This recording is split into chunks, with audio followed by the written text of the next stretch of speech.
Hello, guys, and welcome to Ring About Wrestling. I'm, of course, the main commentator, John Alderman, alongside Jason Todd.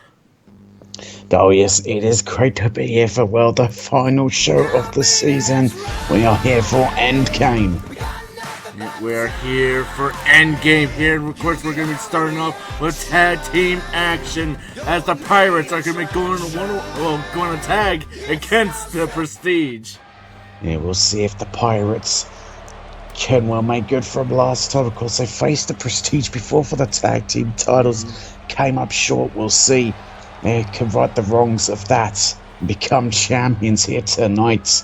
Now let's see if they can learn from their past mistakes, get a big victory here tonight. We just saw them go for it at State of Emergency, unsuccessful there, but now they have had time to study, learn, and maybe get back to win against the Prestige. I mean, they've been undefeated ever since losing to Prestige. Let's see if they can continue that momentum. Yeah, we'll see if they can do just so. Yeah, continue the run of momentum, the run of form, and defeat the Prestige to become the champions. It's not going to be easy, though, for this jam-packed audience. It's not going to be easy here, indeed. But, well, the Pirates are certainly ready here. And, well, let's get this match underway. Once coming out next, they are our tag team champions, the Prestige. The Prestige have held those titles a good amount of time. We'll see if they could go into, the next season still as the tag team champions. They know what it takes to defeat the Pirates. And see if they try anything different, because I'm sure the Pirates will look to try and do some new things to make sure, they don't come up short once again. Yeah, they'll be looking to try and change up their styles, so the Pirates cannot predict what they're going to do. I mean, they got Scott on the outside. Scott's going to have a big match right now tonight. He's going to be going against Jacob Wells in a huge match. And, of course, we'll be talking about that stipulation that he's picked out for. We'll be talking about that shortly. But for now, the Prestige making their way down, looking to defend their titles here tonight and maybe even add a new one later on. I could definitely see him adding a new one later on, but it's a wonder. We'll see though if they can defeat the Pirates once again like they have previously to keep the championships. The Prestige could be leaving Endgame tonight with huge success on their side, with all members holding a championship. Yeah, we could definitely be seeing all members of the Prestige holding championships here, but we can also see the ladder. We could see the Prestige walk away with nothing here tonight. It could happen. I mean, you know my feelings on Jacob Wells and the clergy. I rooted for Scott Osborne in that one, but you can't go against the idea that just the Prestige could end up living tonight with absolutely nothing. I mean, it could happen here, but first they gotta worry about this opening matchup here. They gotta worry about the Pirates right in front of them before they can even worry about Jacob Wells. Yeah, that is very true. And they cannot take their eyes off the prize, and they cannot underestimate the Pirates. And they have a win against them once before. That's no reason to, get sloppy and get lazy. Yeah, you can't underestimate your opponents even if you beat them before, because like I said, ever since they lost the Prestige, it's almost as if they've had a chip on their shoulder. They've been undefeated, and that's how they got their way back to the top, back to go against the Prestige here. And let's see if second time's the charm. Just to wait now. If both teams stand in the ring, they are the challengers. There are the Pirates. John Woods, Finch Pee-wee looking ready here, looking very serious here, and ready to go for another opportunity here. And let's see if they can get it done here tonight. But of course, not going to be an easy task. Matt Bailey on the right, Philip Sheffield on the left. It's going to be a huge opportunity for the Pirates to try and redeem themselves. But, I mean, if we know the Prestige, they will have a plan ready. They certainly were. And they certainly will for this matchup. And they are the champions. Yeah, the Prestige will see if they can keep the championships after this one, when they'll be able to retain.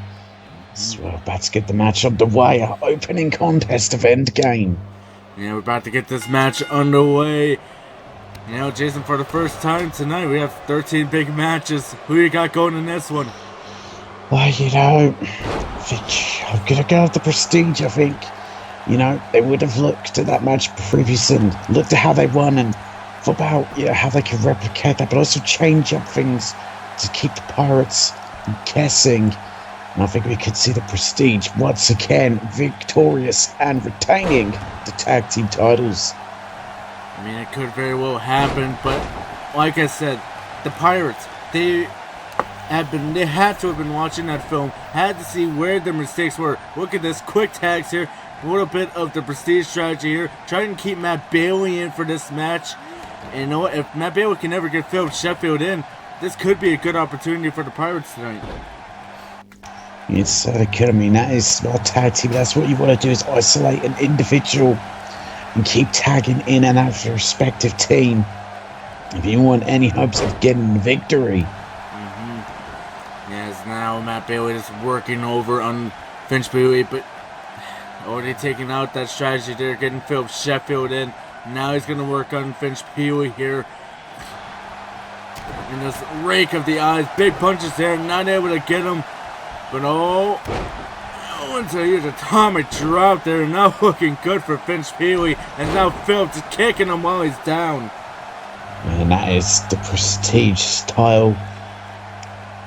Well done to perfection, yeah, that hard-hitting style of theirs. And now you can see, just looking to isolate Finch Peewee, looking to do what the Pirates were trying to do earlier. And Finch Peewee countering.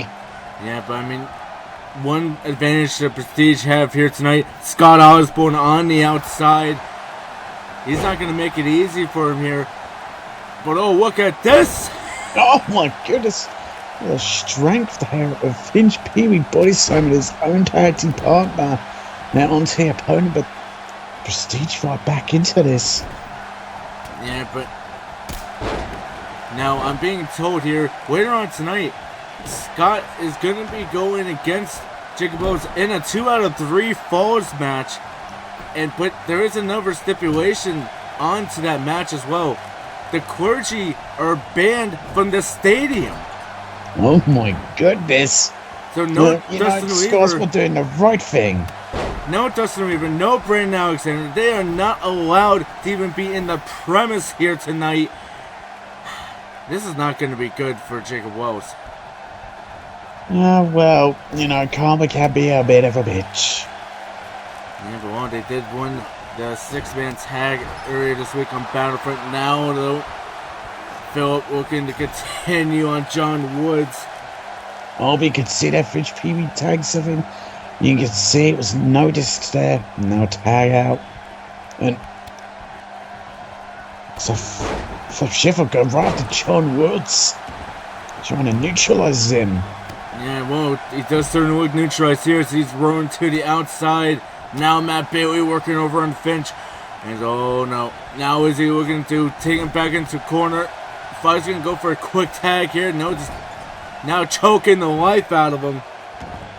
Just brutally choked the life out of Finch Peewee, who's in real trouble right now. Can't get a tag. So John Woods, who's still down and out on the outside. And no, I think tried for that spine bust, but Finch Peewee countered it.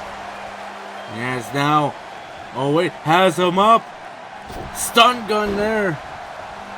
Bring down to so now look at this, Finch Peewee looking to end things. He's maybe thinking of being the world's strongest pirate. Oh, he's got it locked in, but no, he's gonna go right into the corner there. Changed his mind. Yeah, changing his mind there. But now look at this, has him up yet again, and there's just the strength of really both of the Pirates here. But now, Finch lifting him up here and throwing him across the ring. But he is throwing it towards Philip Sheffield, though. He could have maybe gone for a tag. He could have, but wasn't able to. And now, Finch Peewee looking to get Jones in, but no, Matt Bailey not going to let it happen. And now taking Finch Peewee back to his corner.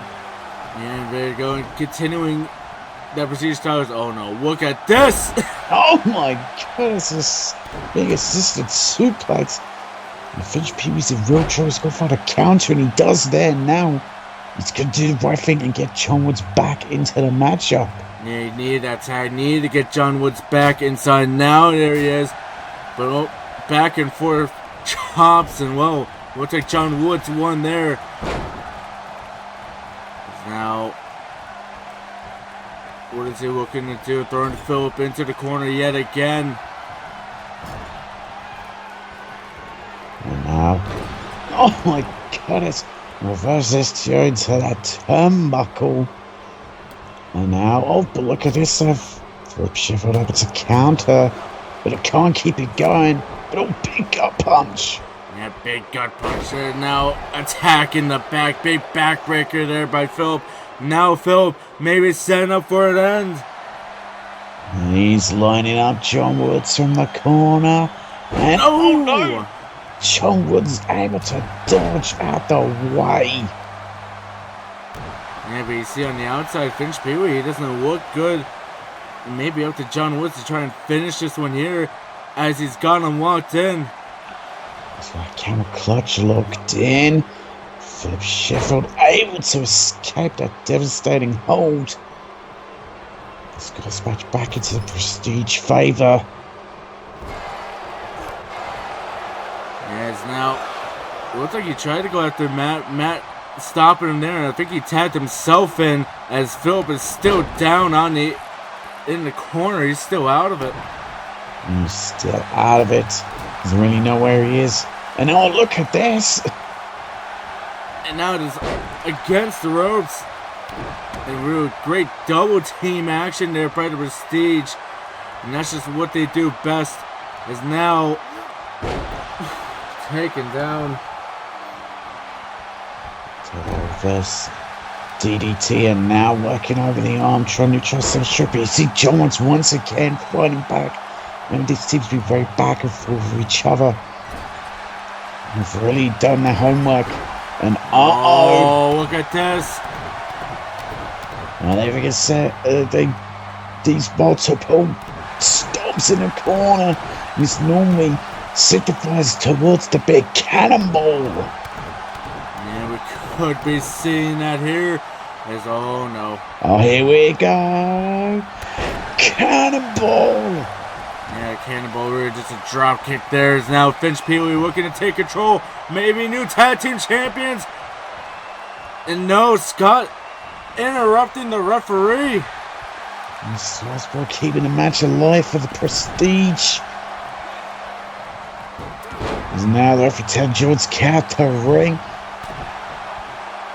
As far as the Prestige is still alive, that could have been the end of it. We could have seen new tag team champions. But Scott has been making sure that wasn't going to happen at this moment. Yeah, make sure it wasn't going to happen. It's now just working over on the arm there. And now, what is Matt thinking of here? Going for an armbar. If he gets this locked in, Finch may need to tap out. He may tap out. So looking bad. And Finch Pee-wee's able to escape it. Big following the big punches. Yeah, but you gotta say the damage has been done. Finch, I think, needs to get a tag out. Needs to get John Woods back inside, or else this is gonna be all over again. Attacking that arm. And there's just that great technical side behind the Prestige. Going after the arm of Finch Pee-wee. Now Finch may be able to get John Woods, and John getting a cheap shot in. Look at that cheap shot in, and now into the turnbuckle, but no counter. And now Prestige taking Finch Pee-wee back into their corner. Yes, now big punch to the back, and a great double team there by Prestige. Now has him locked in. Now let go, Rainmaker! Oh, huge Rainmaker. Cover! 1, 2, no! Oh, John Woods was just able to get there. Looks like he's going to pay for it, though. A huge back suplex. Yeah, this is now just setting up for the end. John Woods incapacitated. Won't be able to save him here. One suplex. Rainmaker again. A second time. Surely Cover. it's over this time. 1, 2, 3, and the Prestige are still your tag team champions. Give the Pirates credit. They tried valiantly with everything they had. They may have had the win had it not been for Scott Osborne. But in the end, it's the tactics of the Prestige that keep the tag team titles around their waists. Yeah, the tag team titles stay with the Prestige. Now it's all up to Scott later on tonight to go against Jacob Wells. But for now, we're going to be moving on to the United States title as Roy Pierce will be going 1-1 against the Bandits. 1-1 with a Bandit. What a match this is going to be. Who will be leaving as United States champion?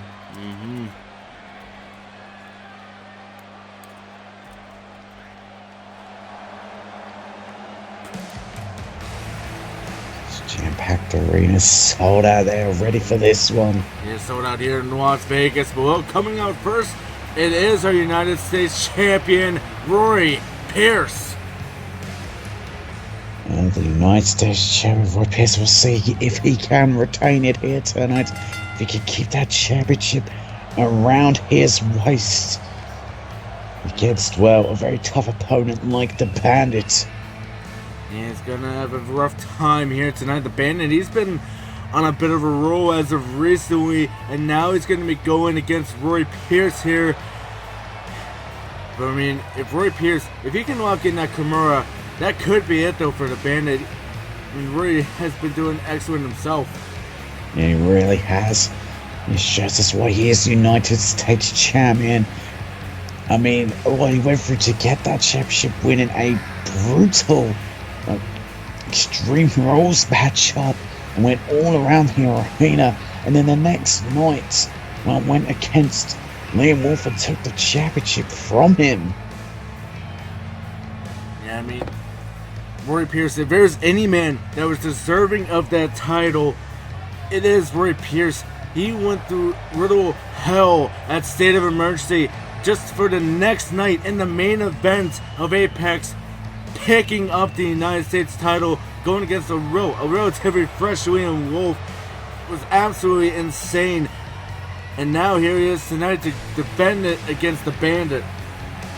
And of course the Bandit is the man who tried to take that championship at State of Emergency when he went into the finals against old Tam Monsters. Fell short there, so this is his opportunity here at Endgame to become United States champion, but it won't be easy against Roy Pierce. It's not going to be easy here as well. Coming out next, it is the Bandits. We'll see, can the Bandit make up for where he fell short when he previously tried to take the United States Championship? Can he be successful here tonight? And will we see a new champion crowned in this big matchup? And this big matchup here, he's saying he's the best the business ever seen, but he's going to have to prove it here tonight at going against a well-oiled machine like Roy Pierce. But I mean, the Bandit's one of those guys who seems to just be able to take beating after beating. We've seen him be a bloody mess before and still be able to win the matchup. So I say this could be a grueling contest for both individuals in this one. Yeah, I mean, Bandit, he's been here since the beginning.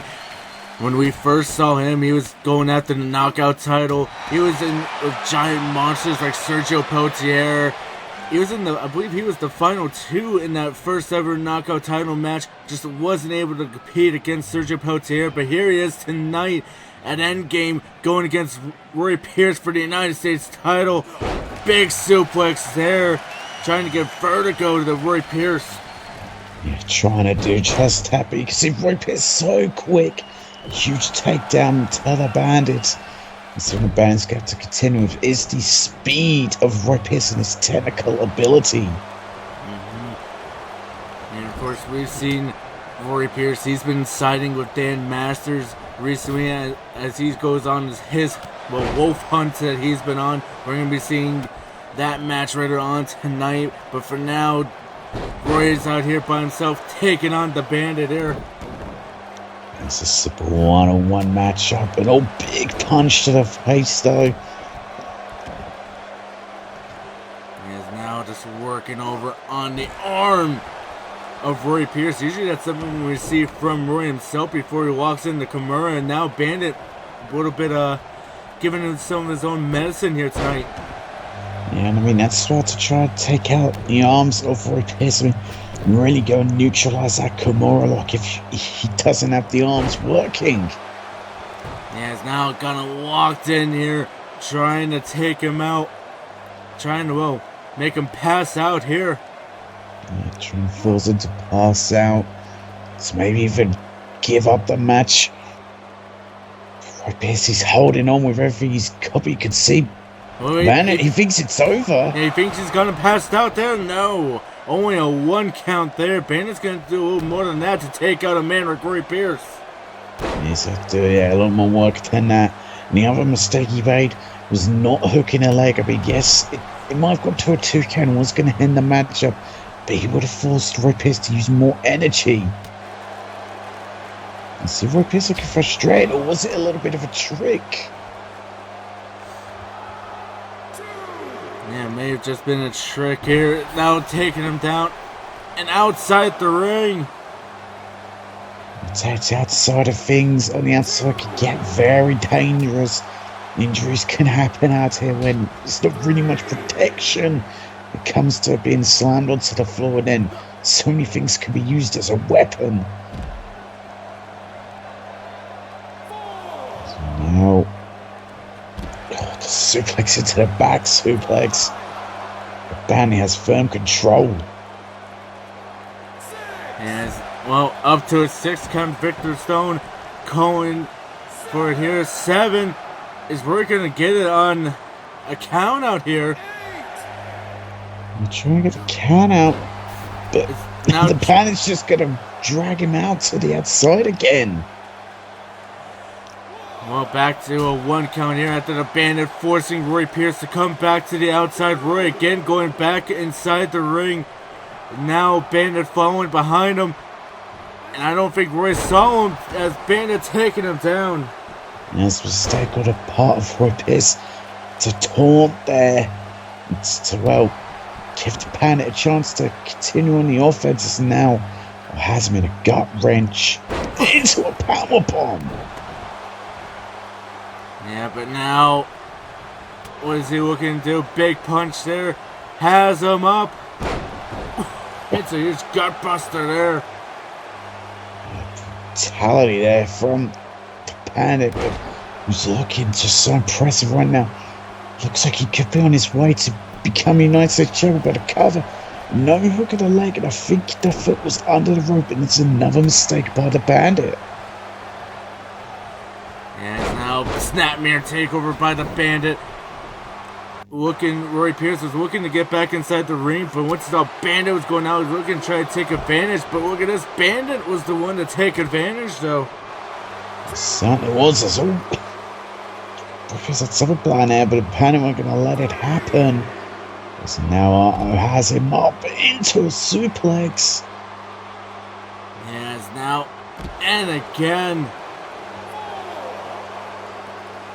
Bandit, he's been really taking firm control when the match has been on the outside, and I think that's definitely crucial for him here. It's definitely crucial. It's definitely really helped him. A smash in the face to the man. Knee. A huge knee strike. So Roy Pierce is looking in serious trouble now with the Bandits. Yeah, has him locked in. Cover. 1, 2. No! Kicked out. Roy Pierce able to kick on there. The Bandit that time doing nothing. Hooking a leg. It wasn't enough there. But he did exactly the right thing. Is now trying to once again choke the life out of Roy Pierce.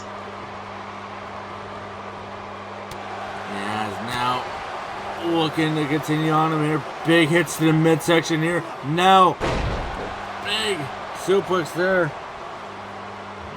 Big snap suplex by Roy Pierce, who's trying to get back into the swing of this matchup. But the Bandit big European uppercuts. He's now went for a kick, but got a knee instead. Now Roy Pierce taking back control of the match. Oh, what a super kick. Right to the jaw of the Bandits. But it's a huge clothesline there. Now Bandit looking, trying to finish this one off. No, jaw buster there by Roy Pierce into another big knee. Just huge there from Roy Pierce. He's now got dispatch well in his direction, right where he wants it. It's a big knee into the back. And now just working on the back there, but able to get out of it immediately. Yes, there we go, out of it. Roy Pierce will get it back up, but it's big clothesline to the outside. Yeah, huge clothesline taking out the Bandit. As now Victor Stone starts the count here, but Bandit throwing Roy Pierce here, but a big kick. Big kick now getting back in the ring. Is now taken down. Bandit is laying down the big punches here, showing that UFC background. He's got that brawling style that has helped him. And now look at this, more close to his punches. He's trying to cut open Roy Pierce, maybe. Yeah, trying to cut him open, but to no avail yet. Here is now lifting him up. Just look at the strength of the Bandits. Yeah, big strength here, and a little flexing off. Flexes off, but whether that's a good idea or not. Yeah, I don't know if he had the time for showboating, but a big snapmare takeover. Now can try to continue, but bounced off there by Roy Pierce. And it could have been our showboating, it's just cost the Bandit. It's Roy Pierce throwing him into the corner there. Yeah, throwing him into the corner now, lifts him up, but into a big knee by the Bandit. Huge knee, and now I'll kick into the stomach. What is this? Oh, huge swinging neck breaker. And now, what is he looking to do? Going for a cover. Is this gonna be 2? No! Roy Pierce stays alive. And Roy is able to once again kick out. You can see frustration started to mount for the Bandit. He's wondering what he has to do if he wants to become United States champion. It's now end of days. Oh, it's an cover. 1, 2, 3.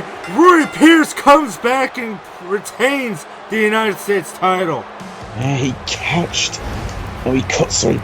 you know, the Bandit from out of nowhere and ends the matchup and is still the United States champion.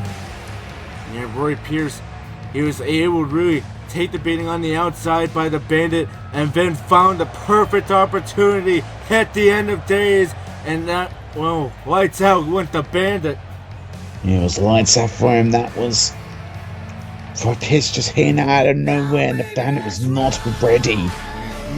As well, we're going to be moving on to tag team action here. Vortex Demon has been terrorizing Travis Turner. And well, he's brought a friend here tonight to take them out. But let's see if he's going to be enough as well. Coming out first, it is Lord X Demon. Yes. Well, we'll see. Travis Turner with his friend can still be able to defeat Lord X Demon. We'll see if it could be Lord X Demon to get the victory here tonight. As you said, these two be terrorizing Travis Turner. We'll see if that terror will continue here tonight. If Travis Turner can finally get some revenge on these two. Yeah, let's see if he can finally get revenge. I mean, every one of Travis Turner's matches ever since losing that Triple Crown Championship, he's been attacked by either Virgil, Lord Isaac, and finally he said he's had enough. He's taking him on here tonight in tag team action. Let's see if they are going to be able to do it here tonight as Lord X Demon making their way down to the ring. They're making their way down, and well, Let's see if it could be Lord X team who will be able to score the victory here tonight to really say rub even more salt into the wounds of Travis Turner, make his life a living hell, because that has been the MO of Lord X team and of Virgil and of Lord Isaac. And these guys have been absolutely just terrorizing our former Triple Crown champion, and let's see if they can continue that here tonight. I mean, the Demon and his Lord, what they will go through just to terrorize one man. But did they go too far? Yeah, have they gone too far? Well, we'll find out in this one. Have they made a mistake in anchoring Travis Turner? Well, we'll find out in this one. Or could Lord X team, as I said, just continue making life hell? Let's see if that is going to be the case here tonight. They certainly look ready to continue to wreak hell here tonight.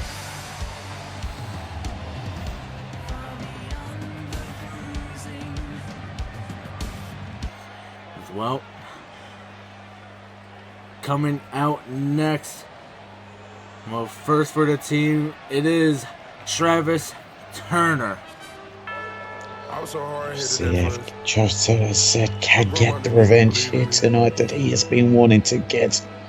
He can really get one over Lord X team and show that they should not have got on his bad side. Travis Turner, he's been wanting this revenge. He's been determined to get it. Yeah, you gotta remember, he is our last Triple Crown champion. Of course, our current Triple Crown champion, Alexander Faison, will be going against the Rush Riley later on in our main event. But for now, Travis Turner will be looking to try and make waves here tonight, taking out Lord X Demon. I'll say we're looking to do just that. And yeah, really well upset Lord X team and finally get what he's been wanting, that measure of revenge. So maybe we'll kill Lord X Demon to step away, back off from him and focus their attention elsewhere. Yeah, trying to focus that attention elsewhere here is, well, who is Travis Turner's partner here?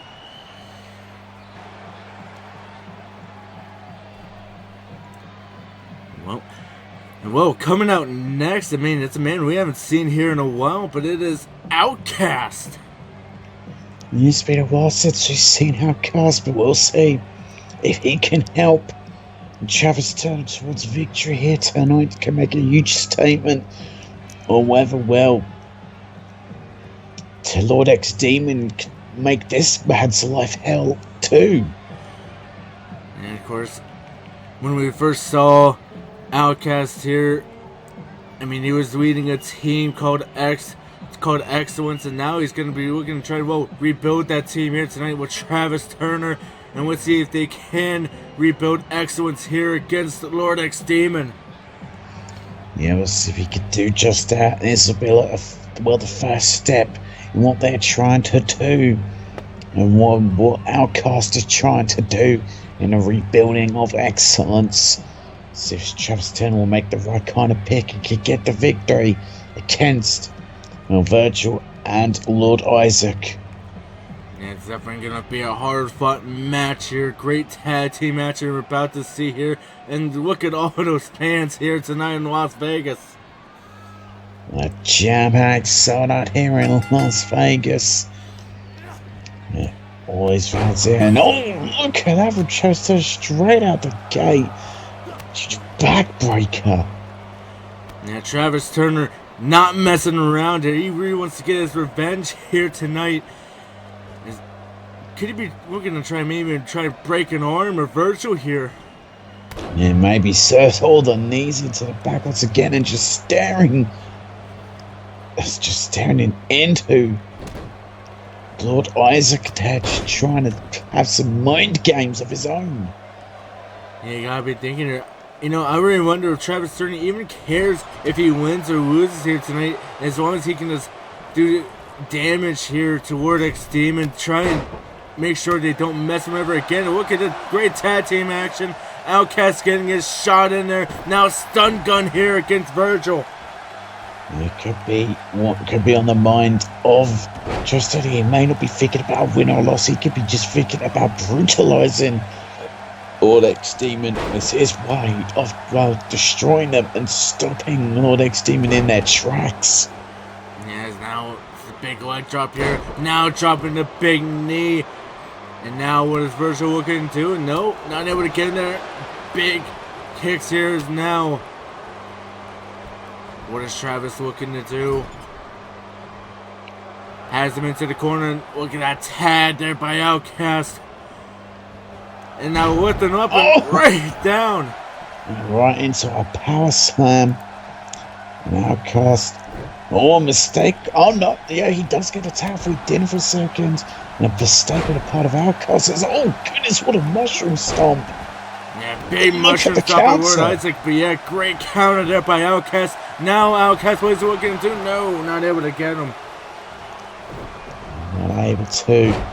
And now again, Lord Isaac with the mushroom stomp. But you can see Outcast got straight back up, but not after the drop kick. Yeah, but now we see Lord Isaac was about to try and continue there, and Outcast stopping him. Now gonna get a tag back to Travis Turner here. Lord Isaac, he was stepping back there, maybe thinking of a game plan there, but now Travis Turner fighting back. He fought back and oh, look at this! Pile driver here! Yeah, sit up pole driver. It looks like Travis Turner could be trying to end the career of Lord Isaac. And then a huge sit-out powerbomb. Yeah, like I said, Travis Turner, he's looking to just try and brutalize them here tonight. As, now what is he looking for? Big knee. Has him up. And the TKO to follow. And now, maybe thinking of a cover right next to Outcast here. Or maybe he's going to get Outcast in. No, he's going to go for the cover. 1, 2, no! But Lord Isaac able to kick out. You can see at the top when Travis Turner was covering, he was just staring right at Virgil. But now Lord Isaac is trying to make a comeback here after a huge float over DDT. Yeah, the huge float over there. Now what is he looking for? Lifting up Travis Turner into the corner. Oh, and a huge boot. Huge boot as Travis Turner now is in trouble. Needs to get off a tag. Get Outcast backstage, but a huge insecurity. And look at that. Yeah, Outcast tried to grab the boots of Lord Isaac. Lord Isaac stopped him there. And then taking out Travis Turner. And now dropping a huge fist. Dropping fist and now dropping the elbows. Just try to damage Travis Turner. Try to keep him isolated toward Lord X Demon's corner. Oh, curb stomp! Oh my god, what a curb stomp cover! Yeah, but Victor Stone distracted with Outcast here. Now gonna go for the cover. 1, 2, 3. And well, we could have counted to 100. Lord X Demon picking up the victory. Lord X Demon picks up the victory. And Travis Turner doesn't get the revenge he wanted here tonight. Well, it's a tough break. Well, the rebuilding, it seems of excellence. Outcast and Travis Turner full here tonight. Yeah, Lord X Demon. Looks like the mind games worked here tonight as they were able to pick up a victory, pinning Travis Turner here. But we're going to be moving on as Eve will be taking on Marcus here. Will he dethrone the king tonight? Will he do that? We'll find out. It's no holds barred. It's going to be a tough and brutal matchup as the skies start to darken around here for this one. And well, coming out first, it is Eve. Let's see if it can be Eve to get the victory here tonight.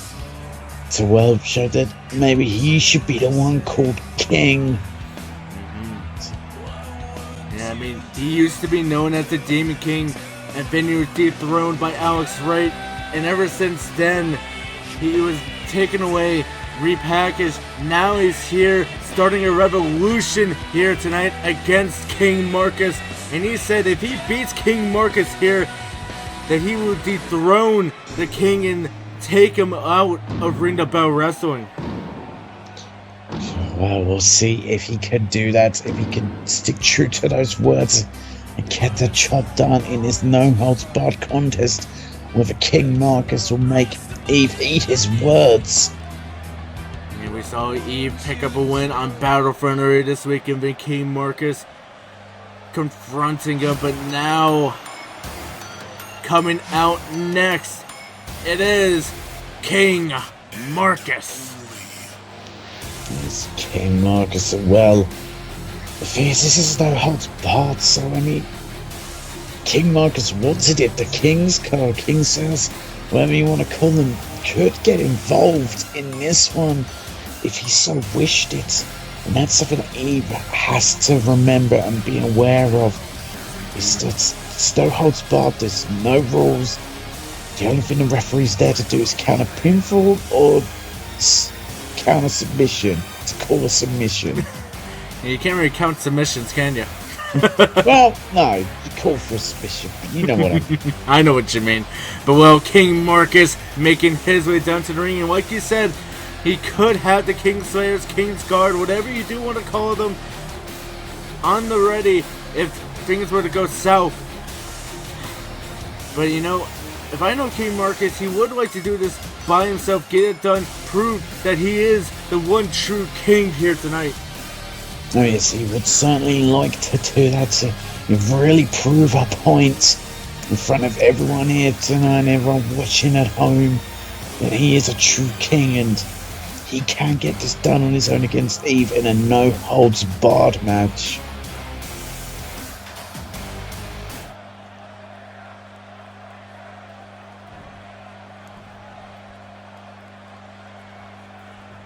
Is now we're gonna get this match underway. Jason, who you got going in this one? You know, Pass, I think I have to go with Eve for this one. You know, this changes. He's trying to end this already, but no, an easy kick out. I mean, I have to go with Eve. You know, this changing him has really, it seemed to help him. It's completely rejuvenated him. And I think he can get the victory over King Marcus. Yeah, let's see if he could get the win over King Marcus here. Dethrone the King. Take him out of Ring of Bell Wrestling, as he says. But now Eve just working on him here. As now big DDT here. The headlock driver, and now oh no. Oh no. Oh my god, the hammerlock arm breaker. Well, Eve is on a mission here. It's now cover, hook on the leg, and no kick out by King Marcus. Yeah, big kick out there. As now King Marcus throwing him against the ropes, and now he's looking for a huge Hurricane Rana. A beautiful Hurricane Rana, and now has Eve in some trouble, does King Marcus. And all just working over the arm himself. And a crucifix.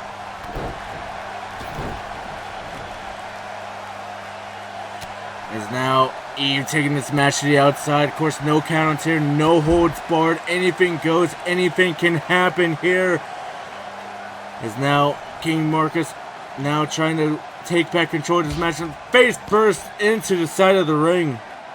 He smashed her face first, and there will be no countouts, she said, on the outside here. They can be out here for as long as they want.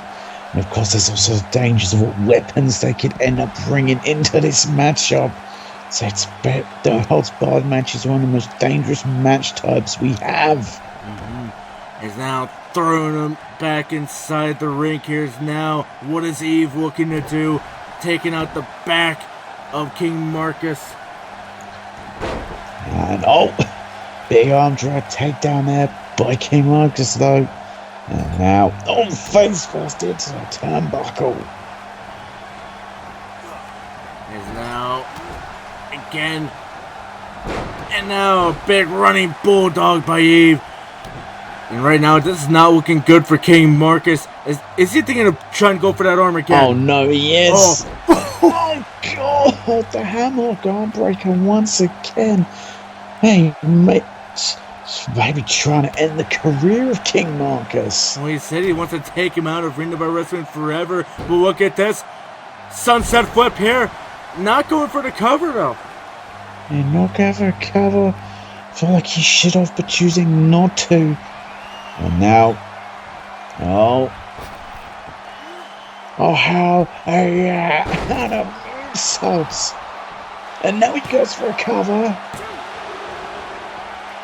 And no, Eve with a big kick out there. As now, Marcus, what is he looking to do? Taking out the back here. And now, oh no. Let's go panel big farm shot. Oh, could be going up high. Look at that little flying king. What a suicide dive there by King Marcus, just putting it all on the line. Yeah, but Eve able to go right back against him here. It looks like maybe Marcus wasn't able to get the full suicide dive against him, and now Eve taking advantage, because I mean that does damage both of them here. As oh no, what is he looking for here? Big swinging neck breaker. A huge swinging neck breaker there by Eve. Yes, so King Marcus is in trouble at this moment. So now back into the ring goes with King Marcus. Yeah, it looks like maybe he was thinking about doing it again, but King Marcus caught wind, rolled it back inside the ring to make sure he couldn't. But now, huge takedown there. Huge cutter is now. Maybe this could be the end of Marcus. It could be the very end of him. Oh, we've seen this before. Pure strength. Cover. 1, 2, 3. Eve picks up the victory. And it's a big victory for Eve. It's an impressive victory for him. And well, the rejuvenation of his career continues as he picks up a monumental victory against King Marcus. And he picks up the big victory over King Marcus, and well, Eve said if he wins, King Marcus is out, and it seems like now we may need to find a new king. Yeah, made too very interesting, but now we must move on. Yeah, we must move on, but we're going to be moving on to, well, another big grudge match here. Jason Marcus going 1-on-1 against Notorious GB3. And it's another huge matchup, yet a real grudge match as you put it. So yeah, Chase Marcus, of course, making his return to Ring of Wrestling not too long ago and made a target of, well, his former teammates in Notorious GB3.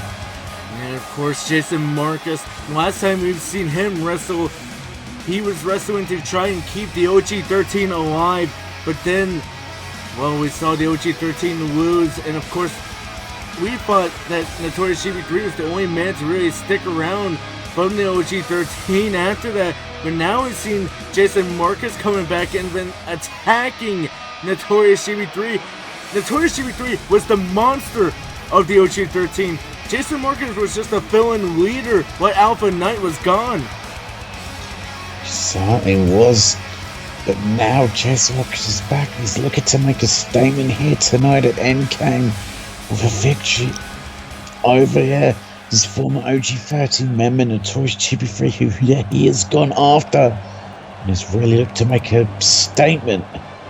And he's been looking to try and make a statement here, but for now, coming out next, it is Notorious GB3. You see, that Notorious GB3 can get, his revenge he's been wanting in this one to really prove that he is the better member of the OG13. Jason Marcus shouldn't have tried to step in as leader, shouldn't have been a temporary leader, it should have been Notorious GB3. We'll see if he can get the victory here tonight. And Let's see if he can get the big victory here tonight. I mean, whenever we saw Notorious GB3, we always knew what type of monster he was, and especially when he was with the OG13, it did seem like he was sort of an outcast within the OG13. It's almost as if they only called upon him to wreak havoc. He was the last member to survive when they were trying to keep the OG13 alive, but Vaishon and the 333 were able to eliminate them. But now, Jason Marcus is back and he's trying to take out Notorious GB3, a man that was known as the monster within the group. Yeah, he was the monster in their group. He was the muscle, the heavy hitter. And yeah, maybe he feels he was treated just that, but he stuck around after the downfall of the OG13. And now Jason Marcus is feeling it. Well, he wants to, really prove a point that he was the better man. Yeah, he's trying to prove that he was the leader, even though he was just a fill-in leader for Alpha Knight when he got the concussion that, well, I guess ended his time in Ring to Bar Wrestling. But for now, Jason Marcus looking to try and get a win over Notorious GB3. Is now GB3 trying to break his arm. Oh, Armageddon! Check out the Armageddon locked in. Jason Marcus is in some trouble here. And he's able to escape that devastating submission. There's now big knee there. Ooh, now taking him down to a big drop to hold into the ropes. And now just working him against the ropes there. And whoa. Notorious GB3 getting a little cocky here early on. Okay, big creating a mistake on his part. And, tried to suffer that, but no. Because these two know each other so well, they'll know the counter to each other's moves, how to predict what the other's gonna do in the time being together in OG13. So you see big knee DDT. Yeah, big knee DDT is now big forearm strike there, throwing him into the corner. What is Jason looking to do? No, not able to get him. Big elbow to the leg there, as now Notorious has him up. Oh, maybe thinking a buckle bomb. Oh, goodness. Slams him into the turnbuckle.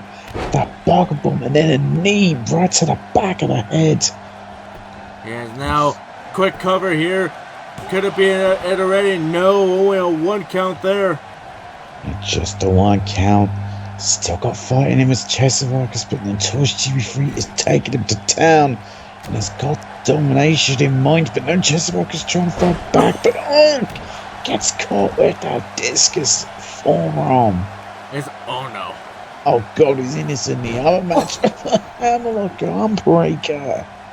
Every time I see that, I just fear for, well, the victim, the arm possibly broken. Now he's going after his ankles here. He's trying to force him to tap, but no, Jason Marcus able to break out of that ankle lock. Yeah, Notorious GB3 gets him again. Yeah, gets him again, swinging neckbreaker, takedown there by Jason. Nope, went for a big punch, wasn't able to get him. Now throwing him into the corner. Ooh, jumping clothesline. And now what is Jason thinking of here? Going for a cover. Could it be it already? No, not even a 1 count. It takes a lot more to put away a monster like the Notorious GB3. And that kick to Notorious GB3, it looked like it angered him more than anything there. It certainly seemed that way. They just seemed to annoy the pig man. It's now a cover hook on the leg. Cover. 2. No. And whoa, look at disbelief there from Notorious GB3. Oh, but look at Notorious GB3 is looking to end things. Let's put the final nail in the coffin. And it has him taken down. Cover. 2. No. Stay alive. And again, GB3 utter disbelief. And now he must be thinking, what does he need to do to put away Jason Marcus here? Yeah, that has to be in his mind, in the back of his mind, knowing that, well, he hit the pig move of his, but it wasn't enough. And now Chase is looking to make a comeback here to try and fight back to obtain victories. But now a cover hook at the leg. 2, no. And I don't know if you've actually noticed here, I think Notorious CB3 looks like he's wearing some old OG13 attire. Oh, wait. Knockout blow. Could it be? 2? No. It looks like maybe Notorious CB3 trying to play some mind games here on Jason Marcus, wearing some old OG13 attire here. Yeah, maybe so. And that's a good way to try and, get him ahead of your opponent, to make him remember the history of that group, to try and but wait. Annoy Jason Marcus. Oh no. This match is, of course, Extreme Rules. He's gonna get some wood in here.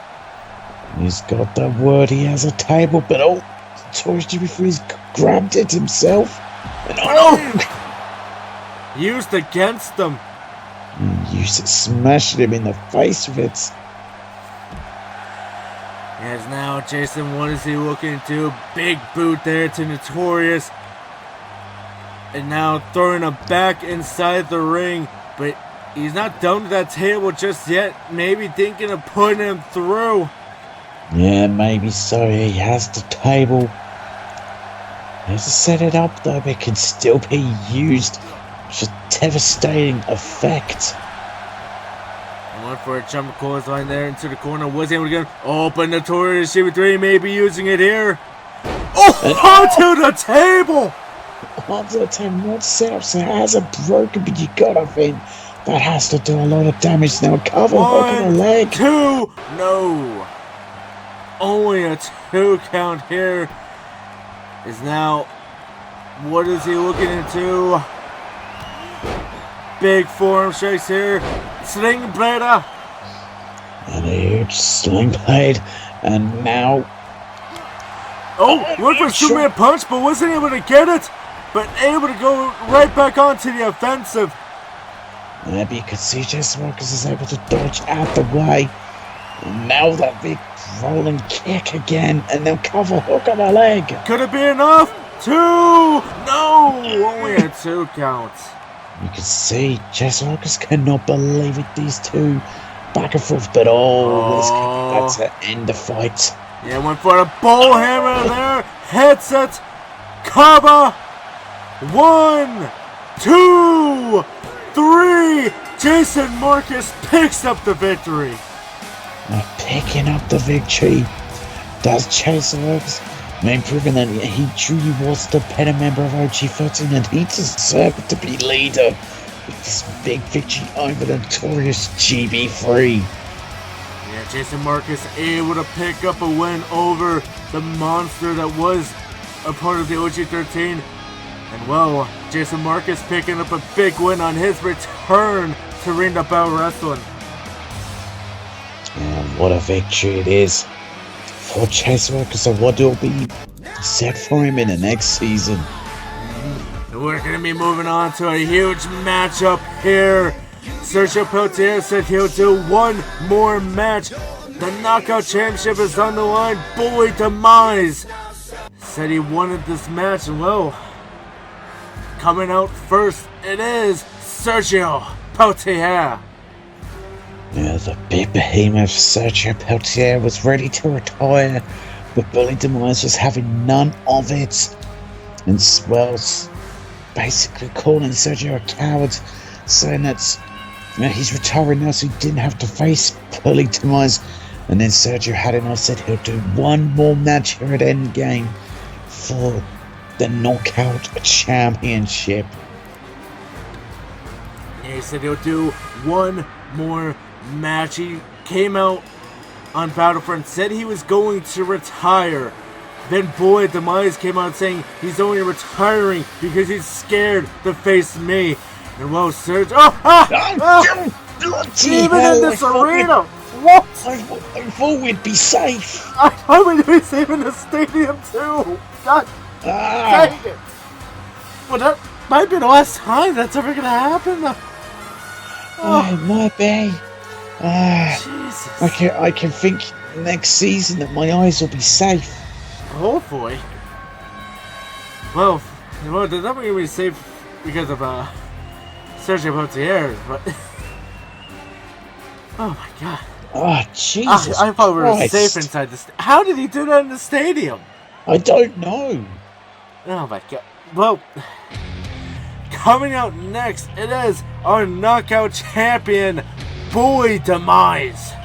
And a knockout champion, Boy Demise. We'll see if he'll be able to keep that knockout championship here tonight in this one. So he stirred up, well, Sergio Peltier out of his, well, what was going to be his retirement for one more match. You know, holy shit, this motherfucker's levitating. He's walking down from the heavens. Oh, there he is. Well then, that's a thing. You know, it's almost like his entrance doesn't work in stadiums. No, certainly seems that way, but well, I mean, Sergio's entrance should have really worked in a stadium. Probably not, but he somehow made it work. You know, we thought Sergio's entrance with the blinding lights wouldn't work in a stadium, but then Boy Demise had to one-up him here and levitate his way down to the ring. You're a wizard, bully. People saying wizard, saying witch. Burn the witch, burn him.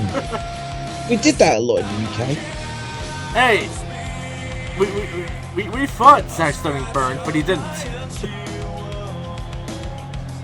But is he a witch? I don't think so. Well, aren't witches generally female?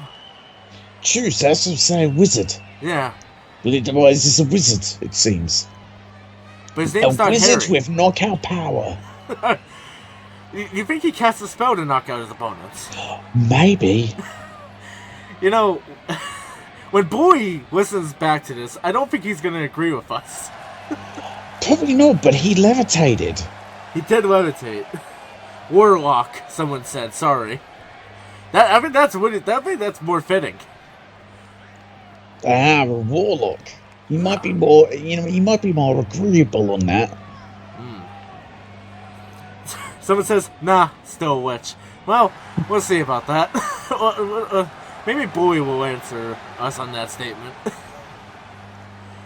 afterwards. But for now, he's got more pressing matters to worry about. He's got to defend this knockout championship against real monster in Sergio Potier.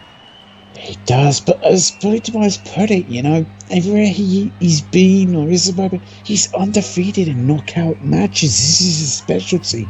I mean, the same goes for Sergio. Ring the bell that he is, undefeated in knockout matches. The only way he lost that knockout championship was when he vacated it to go after the Triple Crown. Yeah, that's the only reason he doesn't have that belt. And then Vaishon was the one that put out saying, if we lose our championship fight, which Sergio did, then that means, of course, that you can go after your lost title, in which Sergio wasn't planning to use that ability. He was going to go retire off into the sunset, into France, never to be seen again. But Boy Demise said, you were just running away scared from me. And then Sergio, well, proving that he's not scared, he's going to have to take on Boy Demise here. Yeah, I mean, this could either be a bad move on the part of Boy Demise, or it could really, I think, establish him as the true knockout specialist it is, and the knockout champion. So we're flipping off our fans here, but that is Boy Demise. Well, that's just him. And well, you can see, we see this from Sergio before grabbing at the arms. Oh my goodness, just wrenching away at the arms of Boy Demise.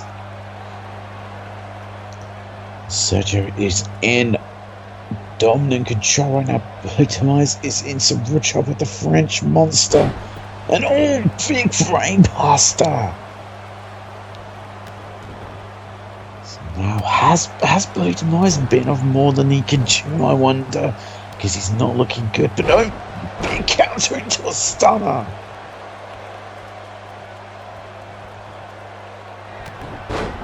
Oh, look at this. So big clotheslines.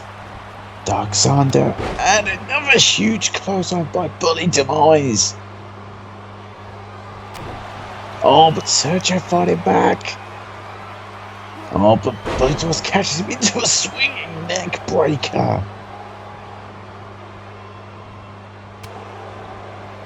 Look at this, trying to power up Sergio and not having a big single leg takedown to Bully Demise from Sergio. And a huge punch to the outside. So now Sergio taking things outside where things could get very dangerous. And oh goodness, what a clothesline into our LED port there. There's no give to it at all.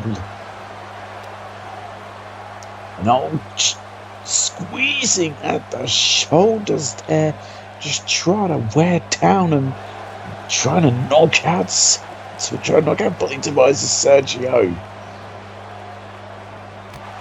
So, but look at this Bully Demise fight back. These two have been really back and forth. Wait a minute. Oh, brass knuckles! And that has cut open Sergio. That brass knuck shots. Yeah, he's been busted wide open here. And now with the brass knuckles. Oh my goodness. Because completely legal in knockout matches. Yeah, no disqualification. Anything goes. The only way this match ends is if someone gets knocked out here. As now Sergio looking to try and continue. Big chops there, big punch. And now has him up. Has him up. But oh, big knee. Right to that cut. You could open it up even more so. And now big punches here. Now what is he looking to do? Oh no, look at the power. Oh goodness, power bomb.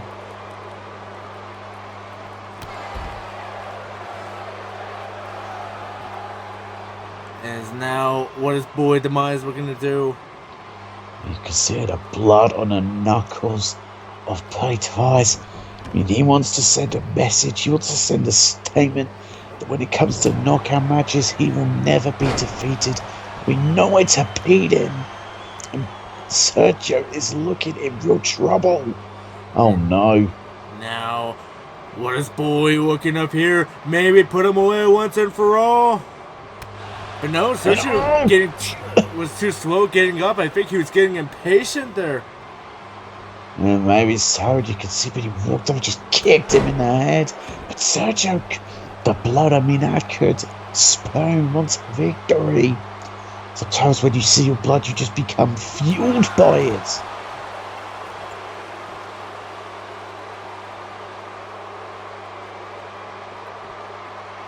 Yeah, but now back to the outside, and you really just see the blood on Boy Demise's hands. You can. He's done the damage to Sergio. Could be a matter of time. But it could be a matter of time for Sergio to also pick up the victories. Look at these big shots. He's just throwing at Bully Demise. He is now face first into the side of the rink here. Is now pushed off here. Is now what is Boy Demise looking to do? Throwing him back inside the ring. And now, what is Boy going up high? Which I don't normally see this from Bully Demise. Nope, not better of it. High risk. Yeah, high risk. It was not worth the reward for him as Jesus. Clothesline.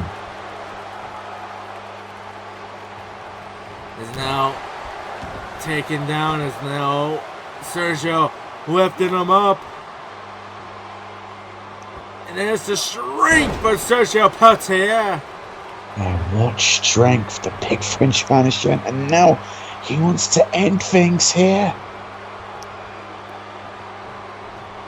Oh, is he thinking out huge jackhammer hits it?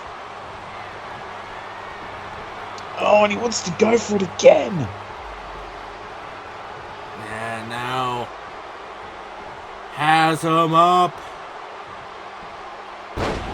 jackknife it again, but boy, Demise is still up. Yeah, he could still go. And he proved it there as he got straight back up after two devastating jackhammers from Sergio, who is trying to motivate himself towards victory. These two have put each other through hell.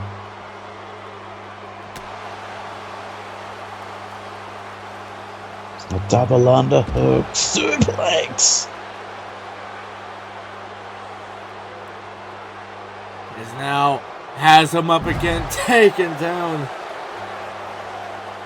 can see these two have to be exhausted. They have been putting each other for absolute hell in this one. As you can see, they're just wrenching at the head and the neck of Blade Device's Sergio. As now Sergio looking to lift up Boy Demise. Boy went for a big kick to the midsection, wasn't able to get it, but now a huge clothesline here yet again from Sergio. Huge, devastating clothesline by him. Blade Device looking some real trouble now into the barricade. See here, got a camera angle. Now Sergio wasn't got planned. Headbutt with that bloody head of his.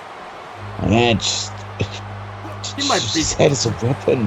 He might be opening up his wound himself. He may be. So I don't think Sergio would much care about that. I mean, I know he's retiring, but you don't want to, like, injure yourself for, after wrestling. You really don't. You can see, though, I mean, it shows what means the Knockout Championship means to Sergio and to Blade Device. Just put each other for a brutal match. I mean, Sergio, he's got his retirement after this. He's still put his body on the line. Yep. It's now big chop there, and again.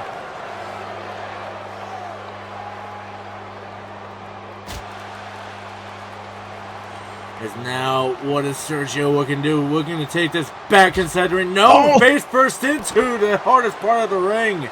Yeah, the face first into that, and maybe trying to cut open Blade Demise. Is Sergio is now has him, and a huge suplex.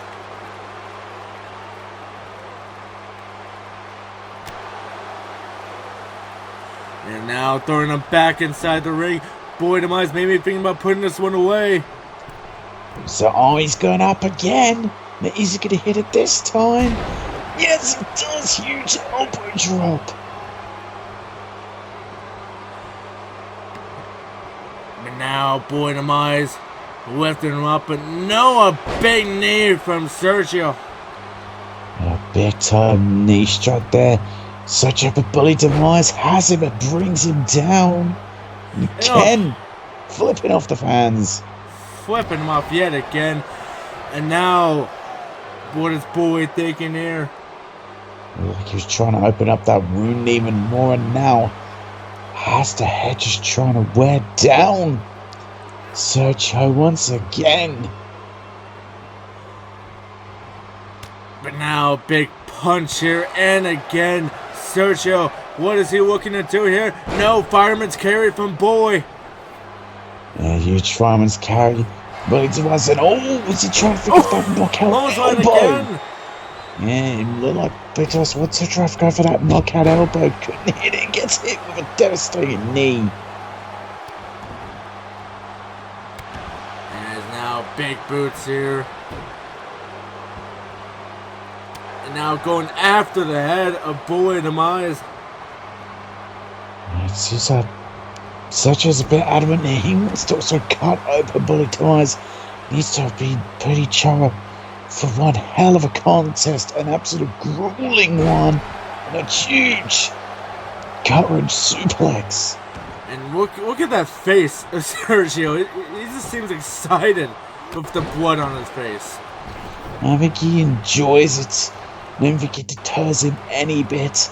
He enjoys, dishing out the pain. I don't think he's bothered about his own pain. Yeah, he's now just working over on the neck of Sergio here. Just wrenching away at it to try to cause some real damage. But look at this Sergio. Big strikes that escapes the hold.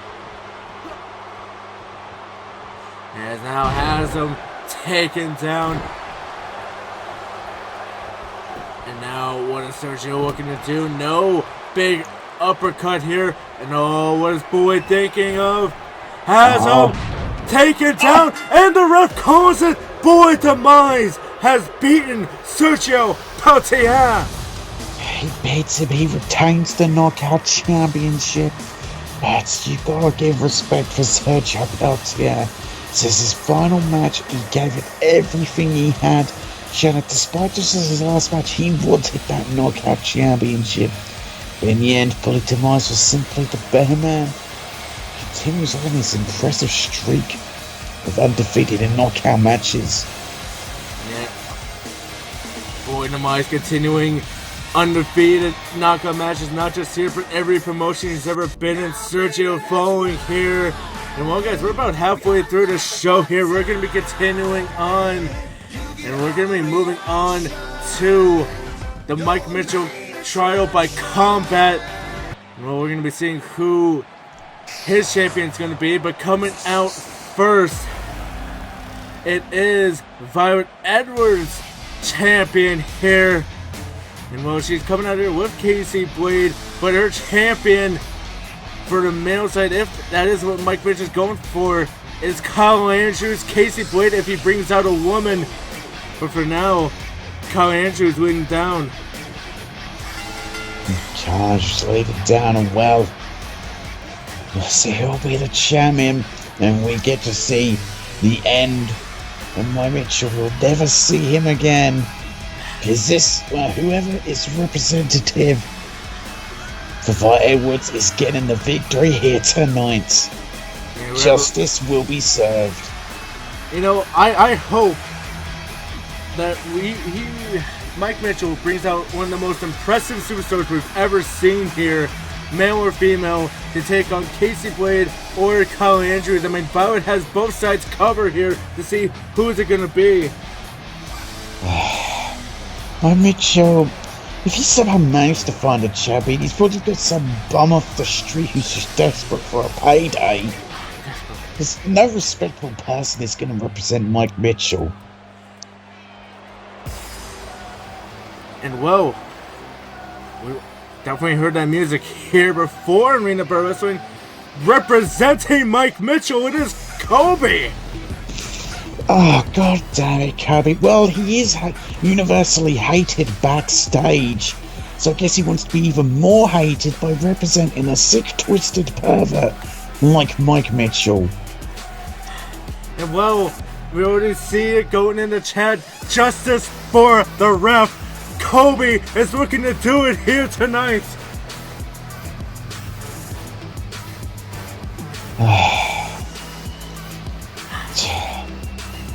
There we go.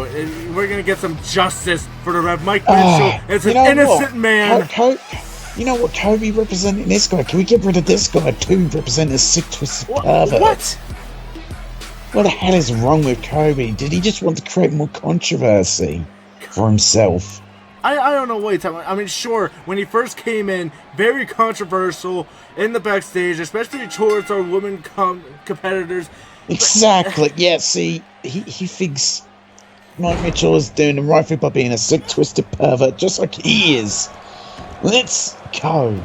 Carl Andrews, let's get the win, and we'll never see Mike Mitchell again. You know, I hope Kobe picks up the win here tonight, and they allow Mike Mitchell to do the main event here later on tonight, referee it, because he deserves justice for being on administrative leave for no reason. There was every reason for him to be on administrative leave. He was a sick, twisted pervert. He did terrible things to Violet Edwards. He did not deserve nothing. I have no idea what you're talking about.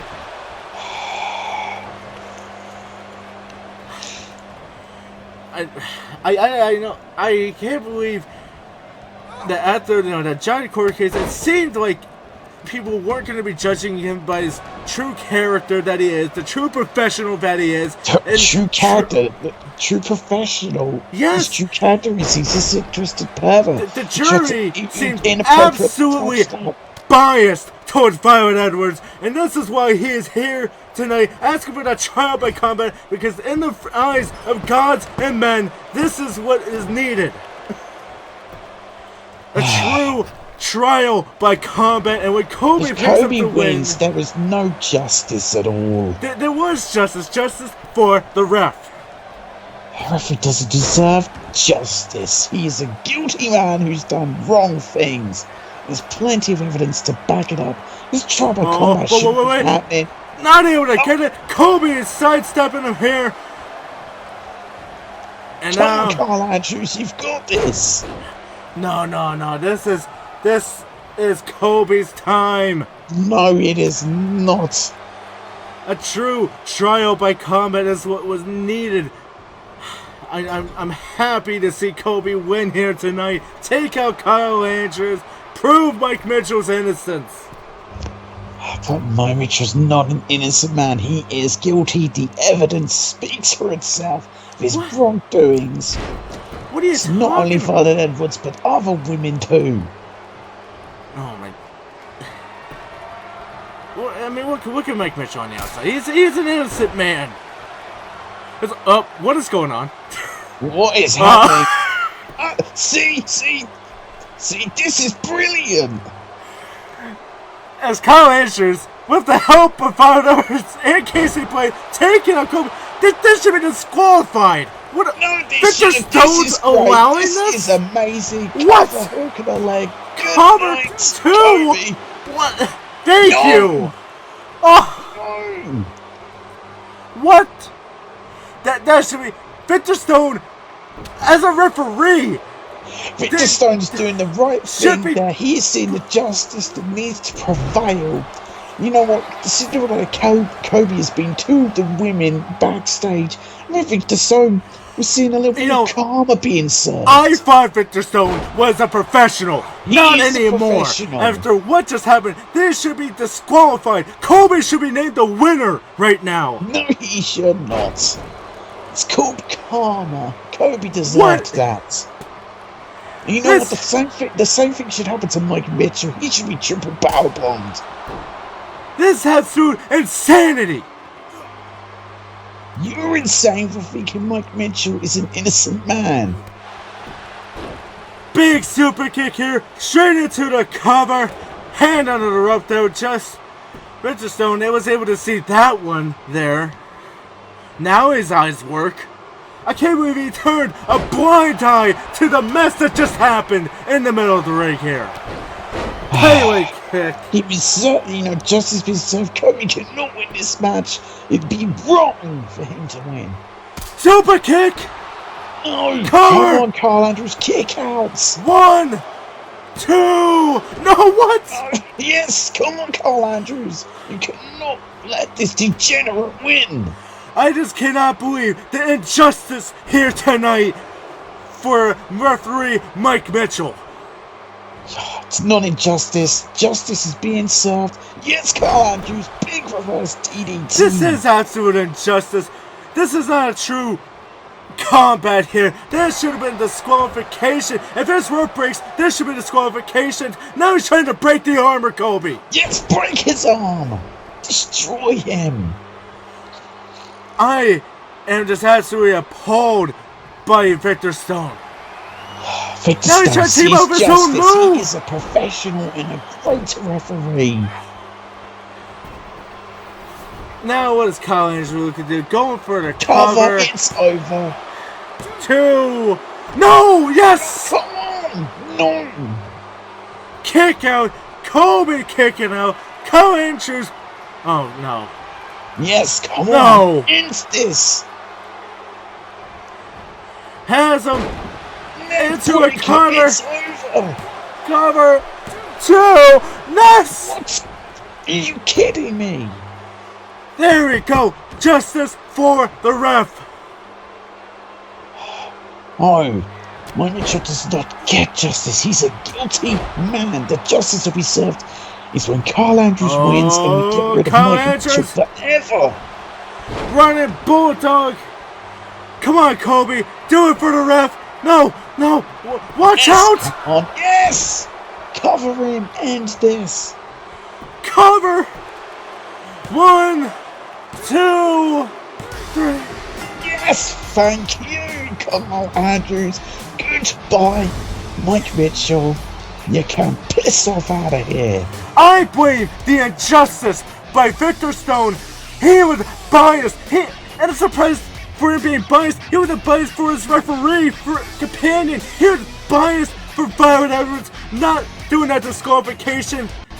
But Kyle Andrews picked up the victory.